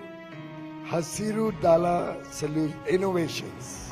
I'd like to invite Shekhar Prabhakar, the CEO and co-founder of Hasiru Dala Innovations. The not-for-loss social enterprise works with marginalized waste pickers to not only improve their livelihoods, but also help manage waste responsibly. Congratulations. Let's move on to our next category. Now, there was a time when gender roles were divided. However, the super women of India are now breaking all barriers, biases, and building inspirational dreams for a more equitable world. Ladies and gentlemen, let's take a look at the nominees in the Women Entrepreneur of the Year category. In the category Women Entrepreneur of the Year, the nominees are Jayashri Nair, Managing Director, BDH Industries, Pallavi Utagi, Founder and CEO, Navasya Consumer Products, Super Bottoms, Forum Mihir Parekh, Co-Founder, Solids and Automation Technologies, Shehnaz Khalil Sheikh, Founder CEO, AI Genix International, Manjusha Harshanan Patel, Director, Ajinkya Chemtech. And the winner is the Managing Director of BDH Industries, Ms. Jayashri Nair. Let's put our hands together and invite up on stage Jayashri Nair, the MD of BDH Industries, to come up on stage to receive the award. Ladies and gentlemen, you have to keep that applause going now.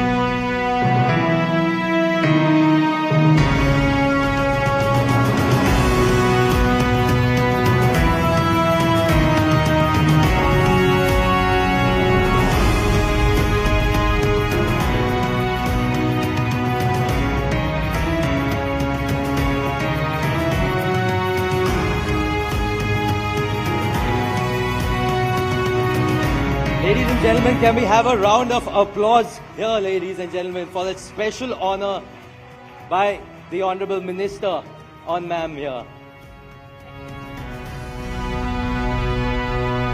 Congratulations, ma'am. Thank you so much.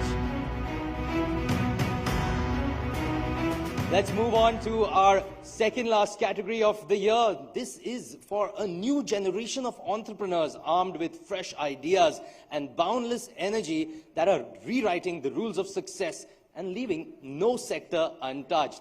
Now, these entrepreneurs are disrupting every sector that you could imagine. Let's take a look at the nominees in the Young Entrepreneur of the Year category. In the category Young Entrepreneur of the Year, the nominees are Mohammad Hamza, MD, Engineering and Environmental Solutions; Gulshan Sharma, Founder, Palhari, Feastic Services; Shubham Maheshwari, Founder, Being Chef; Nirav Patel, Director, NXC Controls. The Young Entrepreneur of the Year is Mohammad Hamza, Ladies and from gentlemen, Engineering and Environmental Solutions. Round of applause for Mohammad Hamza, MD of Engineering and Environmental Solutions. Unfortunately, owing to a personal emergency, he was not able to join us. But I have Miss Preeti from his team who's joining us here to receive the award on his behalf. Let's put our hands together for a huge round of applause, ladies and gentlemen.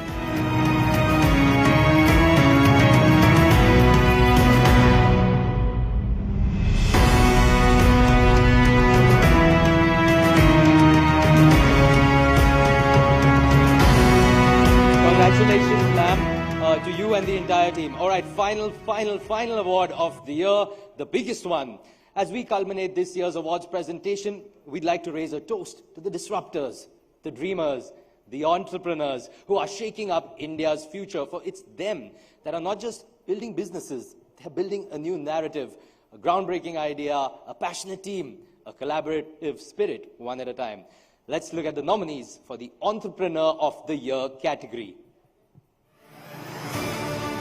In the category Entrepreneur of the Year, the nominees are Anshuman Agarwal, Founder and Managing Director, Minimax Systems; Ashutosh Gokhale, Director, Oilmax Systems; Swaroop Bose, Founder and CEO, Celsius Logistics Solutions; Aditi Chaurasia, Co-Founder and COO, Super Sourcing Technologies; Kaushik Gaurav, Managing Director and CEO, Meteoric Biopharmaceuticals; Upkar Singh, Managing Director, New Swan Multitech.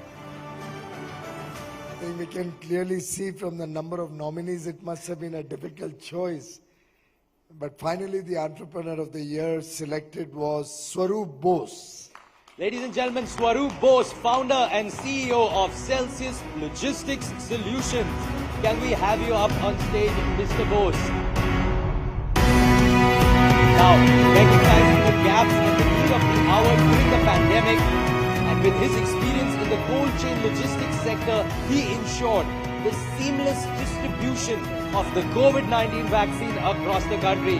Ladies and gentlemen, you can be clapping louder than that for someone who was so critical during the pandemic. Swaroop, may I request you to stay on stage? I'd like to invite back all the winners back on stage for a quick photo op with the Honorable Minister, all our winners, our jury members who are here, our panelists also. Earlier we saw Mr. B. Chandani, Prasiddhi, Advait, Nav. Can we have you on stage? Our winners, our jurors, Mr. Shivakumar, and yeah, Mr. Ravi Saxena is also here along with Mr. Kedia. Mihir, can we have you also on stage? Ladies and gentlemen, let's keep that applause going. These are the leaders of tomorrow, the winners of the evening, the heroes of the evening.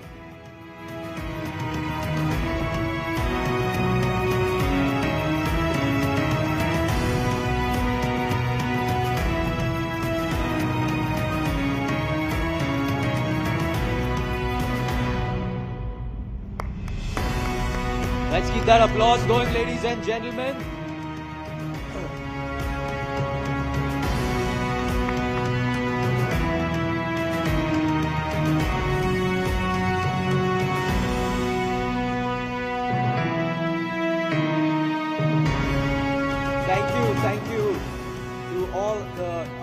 Congratulations to all our winners, and thank you to the jurors.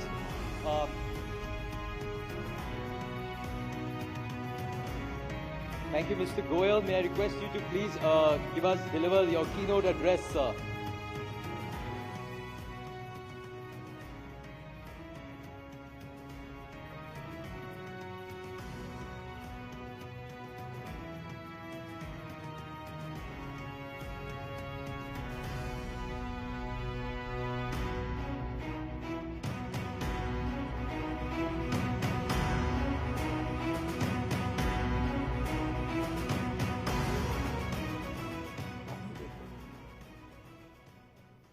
Thank you very much.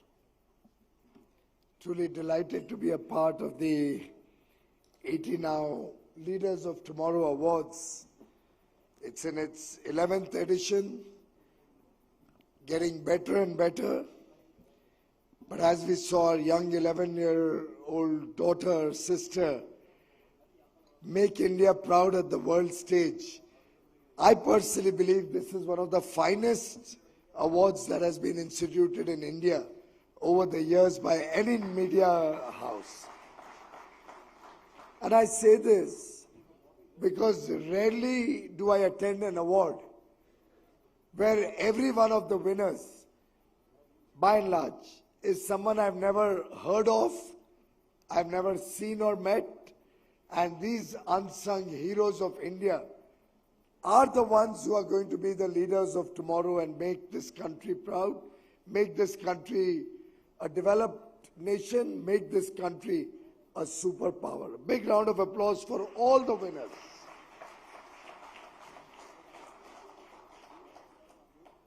Friends, we are in the new year. There's a lot of festive cheer around.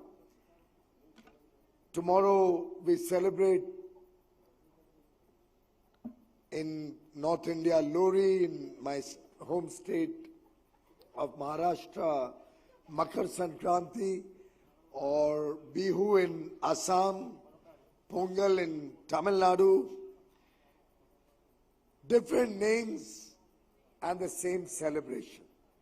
We are celebrating the onset of the harvesting season across the country at the same time, reflecting the strong roots, the unity and integrity of India, and the fact that together as a nation, we think alike, we celebrate alike, we work as a family, we aspire collectively to make India a modern powerhouse of technology, new ideas, innovation, welfare for the less privileged, an inclusive and sustainable future for the people of India, all of which I am sure will culminate in making India truly the country to look up to, the country to invest in, the country to engage with.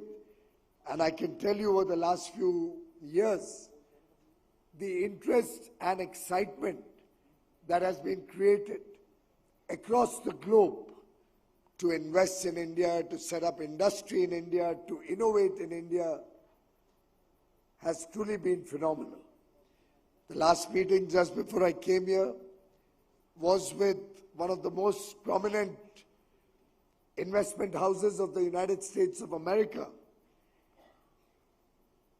They keep giving us good ideas, and the Modi government, being a listening government, welcomes such ideas, welcomes new initiatives. And I'm happy to share with you that in the course of my conversations, when I was discussing what their investment plans were, they said we've invested about $13 billion so far. We expect to double it in the next 4 years, and then double the then figure after another in the next 4 years. So I said, what kind of investment horizon in terms of, and these are all long funds, what kind of an investment horizon would you have over 10 years? The figure was $50 billion, just one fund. That's the excitement about India today. The strong macroeconomic fundamentals of your nation, the fact that today we are the 5th largest economy of the world, having grown in the last 10 years from the 11th to the 5th largest, no more counted as a fragile 5 economy which we were until 10 years ago. Solid foreign exchange reserves, $623 billion at the last count. Management of inflation appreciated across the globe. The lowest decadal inflation that the country has witnessed, possibly in independent India. In every respect, a country of young boys and girls with 2/3 of the population in the working age, an average age of 28 years, 28.4 years, brimming with excitement, having big ambitions in life, engaging with the world from a position of strength, with confidence, aspirational for a better future for their children, for their families, their basic needs broadly taken care of, food, clothing, shelter, healthcare, education, good digital connectivity, water in their homes, roads leading up to their villages and homes, infrastructure being developed for public transport, massive investments in our ports, highways, railways, roads, inland waterways, digital connectivity, the power grid, becoming self-sufficient, an Atmanirbhar Bharat, a nation that can provide for itself, for its 1.4 billion Indians, and also serve the world from India, make for the world from India, design in India.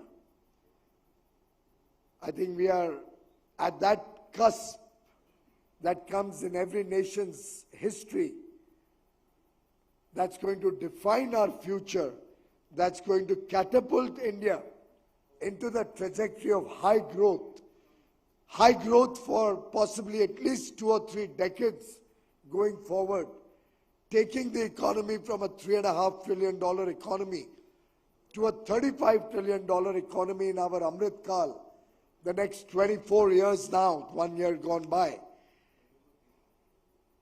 And 1.4 billion Indians have collectively resolved to be a part of this growth story, to be a part of the new India that Swami Vivekananda on this very same day, 131 years ago, in 1893 in Chicago, had introduced to the world at the World Parliament of Religions. In fact, today is Swami Vivekananda's birthday. Sorry, it was not the day on which he spoke at the World Parliamentarians Conference, but today is Swami Vivekananda's birthday. It's celebrated as National Youth Day. It inspires Bharat, it inspires every citizen of Bharat for what he said on that fateful day in 1893, where he introduced Bharat to the world, showed the strength of our country, showed how we look upon the world as one family, and the inspiration that he has left behind to our Amrit Pidi, to the young boys and girls born in the last 2 or 3 decades, who are going to define India's future over the next 2 or 3 decades. I think the future of Bharat sits before me. I heard a little bit of the engagement that Sanjeev and the team were having with young thinkers, thought leaders, and entrepreneurs. And I can promise you, each one of you make us proud for all that you have achieved. My congratulations to each of the award winners, and I wish you well. I wish to see you as the leaders of tomorrow, as the persons who will contribute in big measure to the future of India. Today has been a momentous day. The Prime Minister not only launched the National Youth Festival in Nasik earlier in the morning, But the Atal Setu, the longest bridge in India at 21.8 kilometers in the sea, connecting the island city of Mumbai, my home city, to the mainland, is going to transform the future of Mumbai.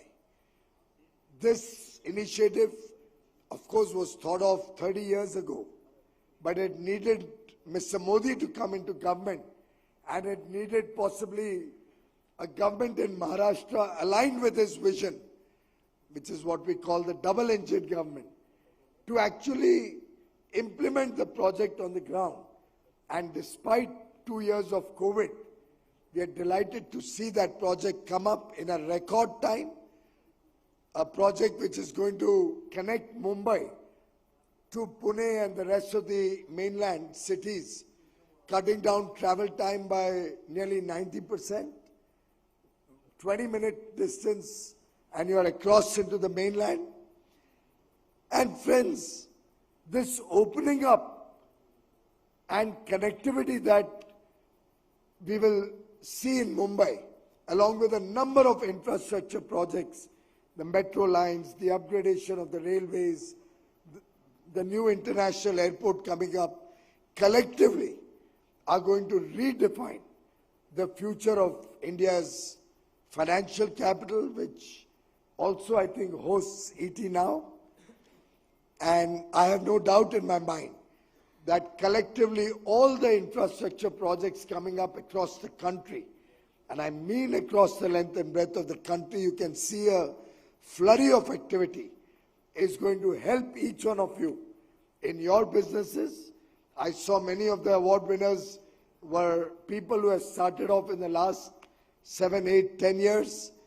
I saw companies from the logistics space, from the IT space, textiles, different sectors, drones, all of them coming up with brilliant ideas which will define our nation's development in the years to come.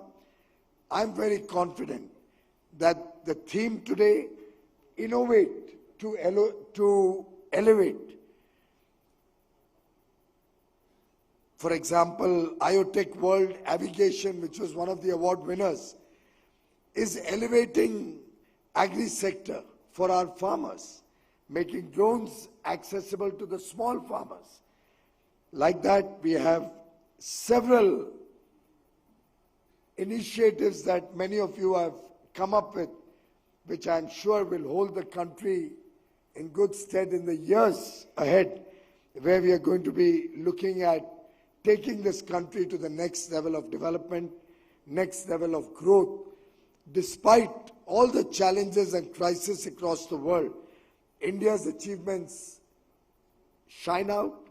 They're truly kind of an outlier in the world economic situation, whether it's our space power, Chandrayaan-3, or Aditya L1, which just found its space at the orbit at the Lagrange 1 point. Similarly, our achievements, whether it's the winning of awards at the Oscars, our successful achievements at the G20, which we hosted very successfully, are becoming the world's fastest growing large economy. The large office coming up in Surat at the Surat Diamond Bourse, the world's largest single office building, larger than the Pentagon. The fact that we are now promoting conferences in a big way, Bharat Mandapam and Yashobhumi, together offering nearly 2 million plus square feet of exhibition space for India to showcase our prowess in different sectors. All of these initiatives collectively showcasing to the world the emerging new India. We are also focusing very significantly on Nari Shakti, our women's empowerment, replacing the colonial mindset and shedding the last vestiges of colonial mindset so that we can engage with the world with a modern outlook, with an Indian outlook. And friends, every which way you see, every which place you see, be it sports, be it the contribution of our farmers, be it the changes and growth of our education and healthcare systems, be it our welfare measures, taking the basic needs of every family across the country, be it our effort to connect the country with modern technology, with digital connectivity, with flurry of highways and roadways and rail connectivity, doubling the airports in the country, doubling the port capacity, adding 114 new inland waterways. All of this collectively showcasing to the world a new India which is going to offer opportunities for our startups, invite investments both nationally and internationally. The world today wants to engage with India. They want to have free trade agreements, economic partnerships, expand their trade with India, because they clearly can see India emerging not only just as a large economy, but also a trusted economy, an economy which is friends to all the different countries of the world, an economy which engages with all parts of the world, today from a position of strength, but also with a lot of empathy for those less privileged than us. As I see the country going forward, I see a country of young entrepreneurs. I see a country of innovation, research and development driven growth. I see a country that is going to reach out to the last man at the bottom of the pyramid and make sure he rises in life. He gets a better future for tomorrow. He gets the basic needs of his family taken care of. He gets the opportunities that every single child born in India is entitled to.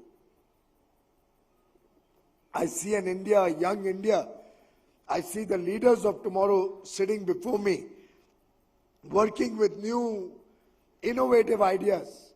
Our startup ecosystem, which had barely 100 startups 10 years ago, sporting 115,000 registered startups. I don't even know how many more out there have not even come into our ecosystem as yet. I see a country aspiring for big ideas and big future for the country, for their businesses, for their families. Friends, let us embrace and celebrate startups. Let us embrace new technologies. Let us go out there in the world, engage with the international companies, partner with them, compete with them, collaborate with them. It's our time. Our time has come. And let's not lose out on the opportunities before us. We're soon going to be celebrating a startup Innovation Week, a startup Mahakumbh. Sanjeev Bhikchandani and his team of startup leaders is working to fine-tune probably the world's largest single exposition of the startup ecosystem anywhere in the world. Certainly the largest in India, across sectors, agri-tech, med-tech, fintech, you name it, and they will be there. The Bharat Mandapam will be sporting one of the largest opportunities for new entrepreneurs, new ideas to be showcased to the world.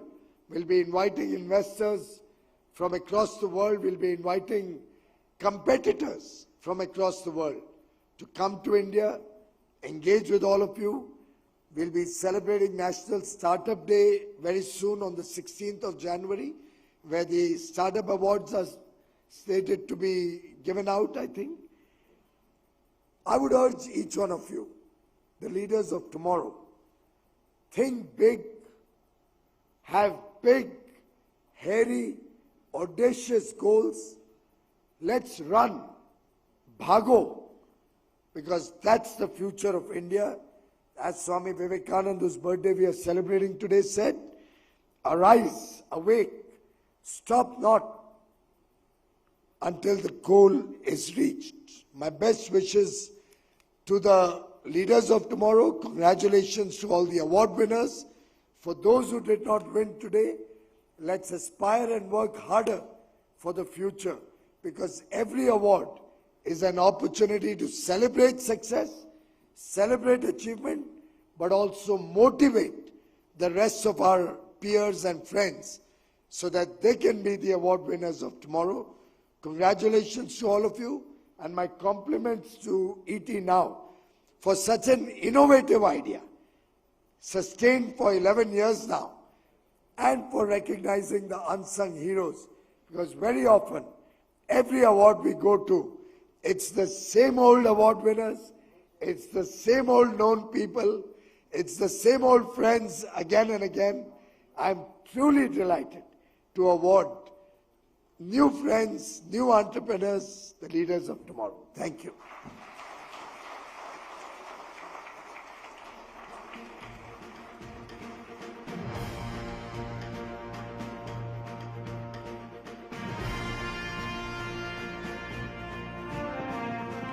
So it's everybody else is also doing it. There's a booth outside. You can just sign and this gets converted into a lovely sketch, which sir we will of course send to your office.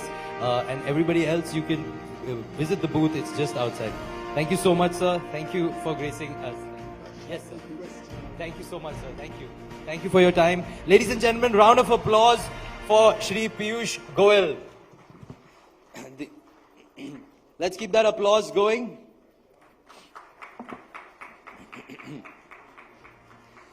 Thank you to the Honorable Minister for doing the honors and handing out these amazing awards to some amazing entrepreneurs today. Let's move on. I'd like to request all the attendees to please settle down. We have one more very interesting session which will be totally thought-provoking and entertaining as well. Also, just a side note to all the winners this evening, please do meet our team outside after the event finishes, because we do have to take your soundbite for the telecast episode. So if you've already shot that, it's great. But if you haven't, for all the winners, please do meet our team once the event gets over. All right, moving on. Now, our next guest is a digital pioneer, a comedian with a cause, and a shining example of the rising breed of creatorpreneurs, those who transform entertainment into impactful enterprises. Now, her relatable persona bridges the gap between online engagement and offline action, sparking real-world conversations and inspiring positive change. She's mastered the art of turning engagement into revenue, proving that artistic integrity and commercial success can coexist. Ladies and gentlemen, please put your hands together for Prajakta Kohli, also known as Mostly Sane on social media. I'd like to also invite up on stage Pooja Jain, special correspondent at Times Network, to spear the conversation.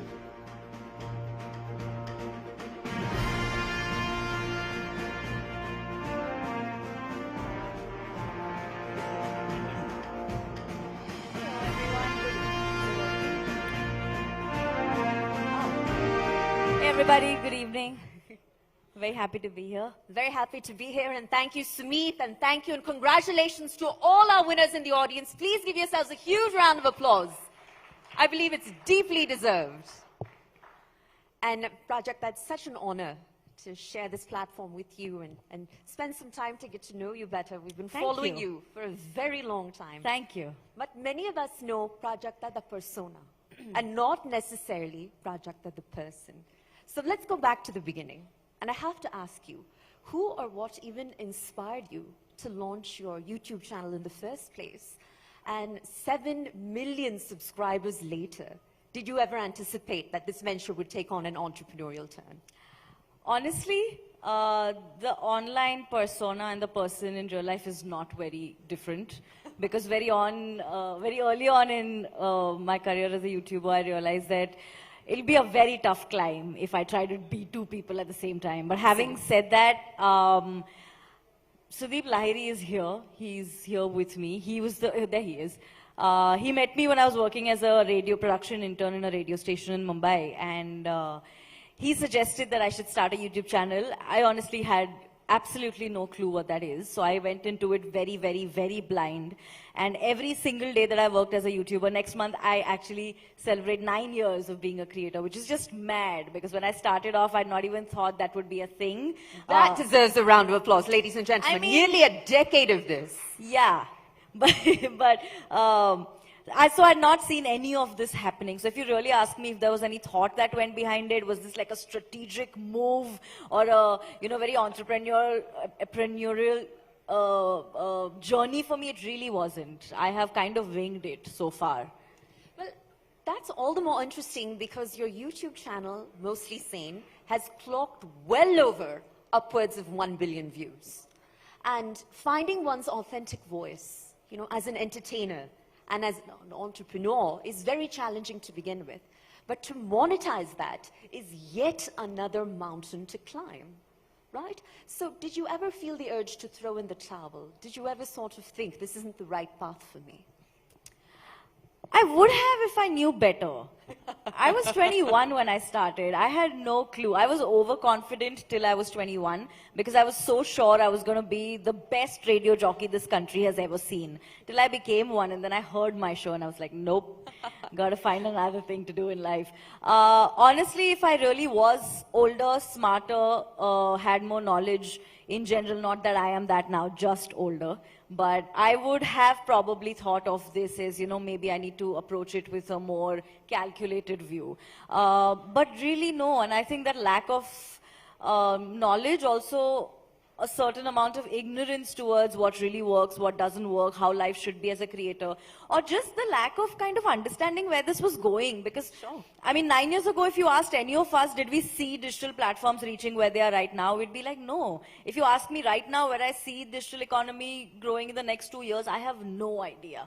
I know it's going upwards, but what direction it's going in, nobody knows. So, not really. I mean, I've had my days where I felt like, am I going to be able to keep doing this, or how long do I keep doing this? But I'm so grateful that my job is never the same. I mean, not one day is like another. So new doors that I had not expected started opening up, like something like a mismatched happening for me for Netflix. Exactly. Or something like if a Dharma Productions is looking at me and wanting to audition me. I mean, those were doors that I would have loved, and I've always been a fan. I wanted to be an actor. But I didn't really wake up necessarily every morning as a creator thinking, chalo, I'll do this ताकि इससे मुझे acting के jobs मिल जाएं. Ji. So, look, my understanding is that you grew up in a middle-class household. I did. In Thane. Yes. You're not that far from where I currently live in Mumbai. Oh. And as you explained this concept of a creator economy to friends and to family, did they ever look your way with confusion or perhaps doubt, disbelief, or even fear for that matter? I find myself extremely privileged and very, very lucky. There's no other explanation to this. But the two people that I went to for validation were my mama and my baba. When I went to them telling them that I want to do this, and I told them, 1 saal maine radio station ke liye kaam kiya and that didn't really work for me. So 1 saal aur mujhe kaam karne do apne liye. And I remember my father and we were eating dinner at the table, and both of them stopped mid-dinner and they looked at me, they're like, why 1 year? Take 2 years, it's fine. There were no questions asked, and I understand what an incredibly privileged place that is to be in. So I actually never even waited to discuss this with my family or my friends, or I didn't really get bothered with people not understanding. Also, my friends were extremely supportive. They were there when I was shooting my first video. So as long as my parents were on board with it, I think I was good to go. Well, look, 9 years is a significant amount of time, right? And if we were to speak to your fans or to your followers, Prajakta, how might they describe how your voice has evolved, how your brand of comedy has evolved? I know introspection is always incredibly difficult, but what do you believe they'd say? They do say it. That is what I love about digital platforms, because it's all in the comment section. You really don't have to wait and, you don't have to wait for the TRPs to come, or you don't have to wait for the audience reactions to come. It's just there as soon as your content goes up. Immediate feedback loop. Immediate feedback, which is great. I depend on that hugely for everything that I do. The fact that my community has gotten bigger, and I'm very proud to say that, I always say this, but I have the best audience. They have supported me through everything. I say this on every stage that I go to. The fact that my community has become bigger, but also that much stronger. I still see comments from some viewers of mine who actually were one of the first few hundreds to subscribe to my channel, because I remember doing a meet and greet way back in time and meeting them, and we're still in touch. So the fact that they've stayed with me through all of this is a huge pat on my back. That kind of gives me the sheer guts to wake up and even try different things, or like move into these different avenues that I clearly don't know much about, but I'm trying and learning on the way. Secondly, I think having huge platforms like a YouTube show any kind of confidence in me. I mean, it's one thing for me to create content in my room and put it out on YouTube and just hope for people to watch it, but it's a whole different game for YouTube to tell me that, hey, we're going to send you to the World Economic Forum, we're going to send you to COP, we're going to send you to the UNGA, we're going to send you to the Billion Follower Summit, and how about you just talk?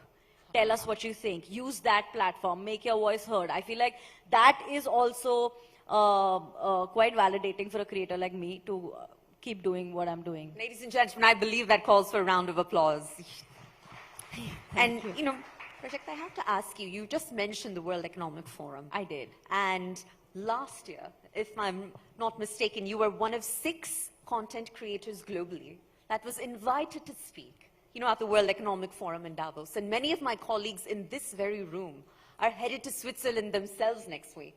Oh, that's happening next week. Yes, that's right. Ah, so they did not invite me this year. I didn't do very well last time. For their benefit, tell us more about your experience. What's in store for 2024? What do they have to look forward to? At the WEF? At the WEF. You know what my favorite part about the World Economic Forum was? That it's such a free space. I mean, heads of states, journalists, content creators, attendees, people from ministries, people from NGOs, people from other non-profits from across the world are, like, you walk by them on the street when you're going to... Just like... Yeah, you meet people, and I feel like that accessibility is so rare, right? Yes, that is also a room where parts of the problem and parts of the solution are under the same roof. And I feel like that is so important, because how else do we come to productive conversation? So I think that definitely, and pack lots and lots of thermals, because it's freezing in Davos. Well, Delhi is not too warm compared to Mumbai standards, so I'm bearing with it myself. But look, I've also got to ask you, you know, when it comes to your brand of comedy, it's often described as extremely relatable, right? There's something that resonates, that immediately brings everyone within their own life and zone to scenarios that they've lived through before. You know, is this all a conscious decision? Is this all by design? Yeah, I don't think I'm a comedian. I don't think I can write jokes. And I am friends with some phenomenal comedians. I mean, Sumukhi and I are friends. And I see her work. I see her write. I see her perform. I will never be able to do that. I think comedy is way tougher than most of them let on. It's a very, very difficult profession to be in. And I have so much respect for everybody who does that. I, however, couldn't do it. I tried. I couldn't do it. So when you see any of my content, you won't necessarily look at it and say, oh my God, that's so funny. You will say, oh my God, that's so funny, it happens to me all the time. So the fact that every bit that I write comes from an experience I've been through makes it easier for me to write. So I think that is why the whole relatability bit really played in my favor. Sure. Well, tonight is all about celebrating entrepreneurship. And you mentioned guts and grit and determination is what it really takes to succeed. And you also mentioned something very interesting a bit earlier, which is that while this is the leaders of tomorrow, nobody quite knows what tomorrow holds, right? That's the whole irony of it. So walk us through some of your early experiences in the content creation business that might take even some of the most seasoned entrepreneurs in this room by surprise. Wow, that's not a loaded question at all. I honestly don't know, but one of my biggest, I mean, 2 of my biggest learnings, they are actually intertwined. Number one is that content blocks are inevitable, and I feel like that's something that happens with everyone who's doing any kind of creation. Absolutely. Right? And I learned that the quicker I make peace with it, the easier it is for me to get over it. Number two was, and I was so funny because I was just talking about it, that no matter how good, because when we start off as entrepreneurs, or we start off as someone, we're all one person armies, right? And no matter how talented or how confident or how hardworking you are, I've just come to realize that you cannot do it alone. So for me, having my team has made the whole thing accelerate for me. I've been with the same team. I'm with One Digital Entertainment, so Gurpreet, Saurav, Sudeep, who've been my team since day one. 9 years of knowing them, they've become family now, and I don't think there is anything at this point I can do, and that doesn't come from a place of feeling handicapped or spoiled. It actually comes from a place of knowing that we're all good at different things, and we really work together when we are one unit. So I think these two things have been huge lessons for me. Phenomenal.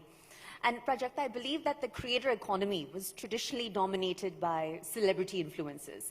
And we're seeing this significant but gradual shift towards empowerment and towards education, right? By way of knowledge sharing. And you seem to straddle both worlds quite effortlessly, right? So where does that stem from?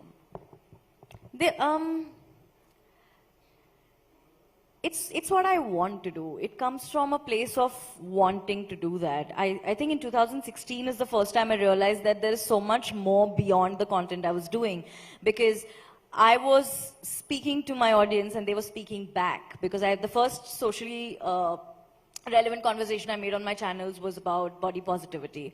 And I was very, very surprised with the kind of feedback I got for it when I first put it out. And that was kind of the first domino in this whole, I went from body positivity to mental health, to girl education, to xenophobia, inclusivity, gender equality, and now the latest that is climate action. So I feel like it all kind of just worked out very organically.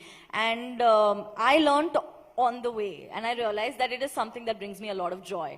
That I love the fact that I can draw a mustache on my face and crack lame jokes with my audience, but when we sit down and talk about sustainability and waste segregation, they're still listening. And that's a high for me. I like that the relationship that I have with my audience is more than just one dimension. And I feel like that's my biggest asset as a creator. So I like to hold on to that because it brings me a lot of joy. So it really hasn't been, like there really haven't been exercises I do कि अच्छा अभी इतना किया है इसके बारे में तो दूसरे के बारे में इतना करो, so it's balanced. It's really not that much. And when you become a creator, put yourself out there, you just realize that sometimes it's really not that much thought. Your audience and you can kind of navigate through it easily, because it's not like any of us know what we are doing. Phenomenal. And you mentioned so many causes. And Prajakta, typically that desire to give back, right? It stems a bit later in life. But it seems to be something that you're so passionate about, so beyond early on, right? What do you credit that to? A, my audience, and B, the fact that my job let me meet so many inspiring people across the world. I've met the most amazing people doing different work, speaking freely about things that are so passionate, that they're so passionate about, and that is very inspiring. I mean, that does rub off on you. Like, I remember when Michelle Obama walked into the room when we were shooting with I didn't know how I was going to ever be able to talk to someone who's called Michelle Obama. Right. But it was just the first hug. It was just the first hi. And then when the conversation started, it was flowing so easily. And that was so inspiring for me. I realized that conversations that are hard can also be made very easily. You can simplify things, and then that is an easier pill to swallow, no matter how tough it is for you to talk about it. But so I've just had the pleasure of meeting the most amazing people, women across the world, who have been very inspiring. Fair enough. And for entrepreneurs out there that might be struggling to connect the dots between online engagement and offline action, what words of wisdom might you have for them? Do brand collabs with creators. We can help you bridge that. Wow. Thank you. You got a willing audience right While there. we're at it, please subscribe to Mostly Say. Sorry, will you say that one more time? Sure. While you were saying that, I was planning to say this. I was just like... Because online engagement, right, is all fuzzy math. Yeah. But when you see the offline action, you can't dispute it, right? And connecting the dots between the two is not something everyone can do. You know, honestly, as a creator, I'll only speak for one side of it. but I have had some lovely collaborations. I have done beautiful, and I've been doing it for 9 years now. 8 years, I started doing it 8 years ago. I've had great collaboration. It really just boils down to you knowing what your brand is. I feel like as long as you know what your ethics are, as long as you know what you stand for, as long as you know what your direction is with what you're doing, I think it really simplifies every collaboration that you do in connecting these dots. Words to live by for our entrepreneurs in the audience. Determining your brand, right? And look, it's such an incredible time of volatility currently on just about every front imaginable. So what role are creatorpreneurs such as yourselves and your contemporaries playing in shaping that public narrative? I really don't know. I feel like we'll have to wait a few years to really find out, because I also think that I'm so close to it, it becomes very tough for me to sometimes have a bird's eye view towards this whole juggle that I'm doing with my career right now. I love it. It's my favorite thing to do, but I don't know if I know enough about that right now. All right. And any parting words you might have for our winners in this audience, the leaders of tomorrow that have come a long way and been through an incredibly rigorous evaluation process to reach this platform? I feel like it's just very inspiring when individual responsibility is awarded, and I'll always be very grateful for platforms like ET Now to kind of look at it and recognize it, because there's so many people who start working, and let's be honest, like nobody's really waking up every day and having the best day. So I feel like days like this are very important, so cherish it.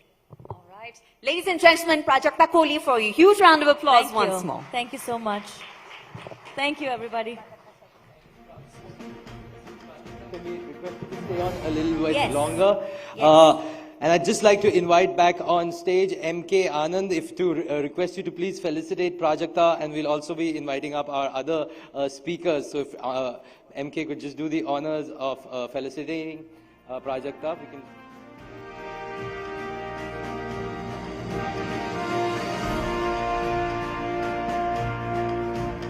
Let's put. Thank you, and we. Now I'd like to invite back on stage Sanjeev Bigchandani. Mr. Bigchandani, if we can have you back on stage. Yeah, Prajakta, thank you so much for doing the honors. Thank you for that lovely chat.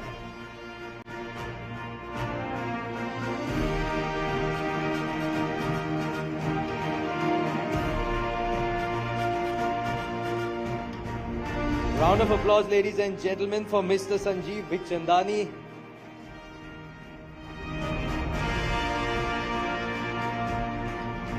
Thank you so much, sir. MK, just a couple of more awards for our special young entrepreneurs. Ladies and gentlemen, put your hands together for Prasiddhi. Can we have Prasiddhi on stage? Let's keep that applause going.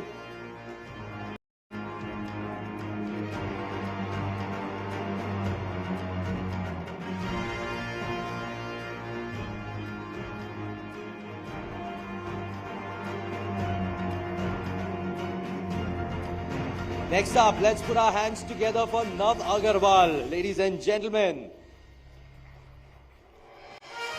it's great to see all these young entrepreneurs here with us here today. Thank you so much, MK, for doing the honors. We have one more special recipient of this felicitation. Please put your hands together for Advait Thakur.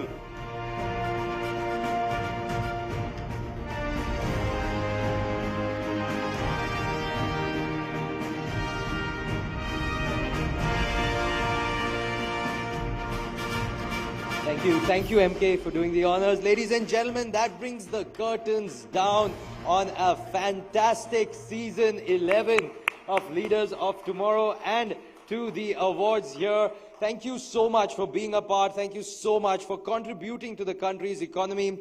We just quickly want to thank our sponsor, IDFC First Bank, our presenting partner, our gracious associate sponsor, Adani, education partner, Bennett University. Please stay in touch with us on social media using the hashtag LOTS11 Awards. Please do join us for dinner. Thank you so much, ladies and gentlemen, for being here tonight. Thank you.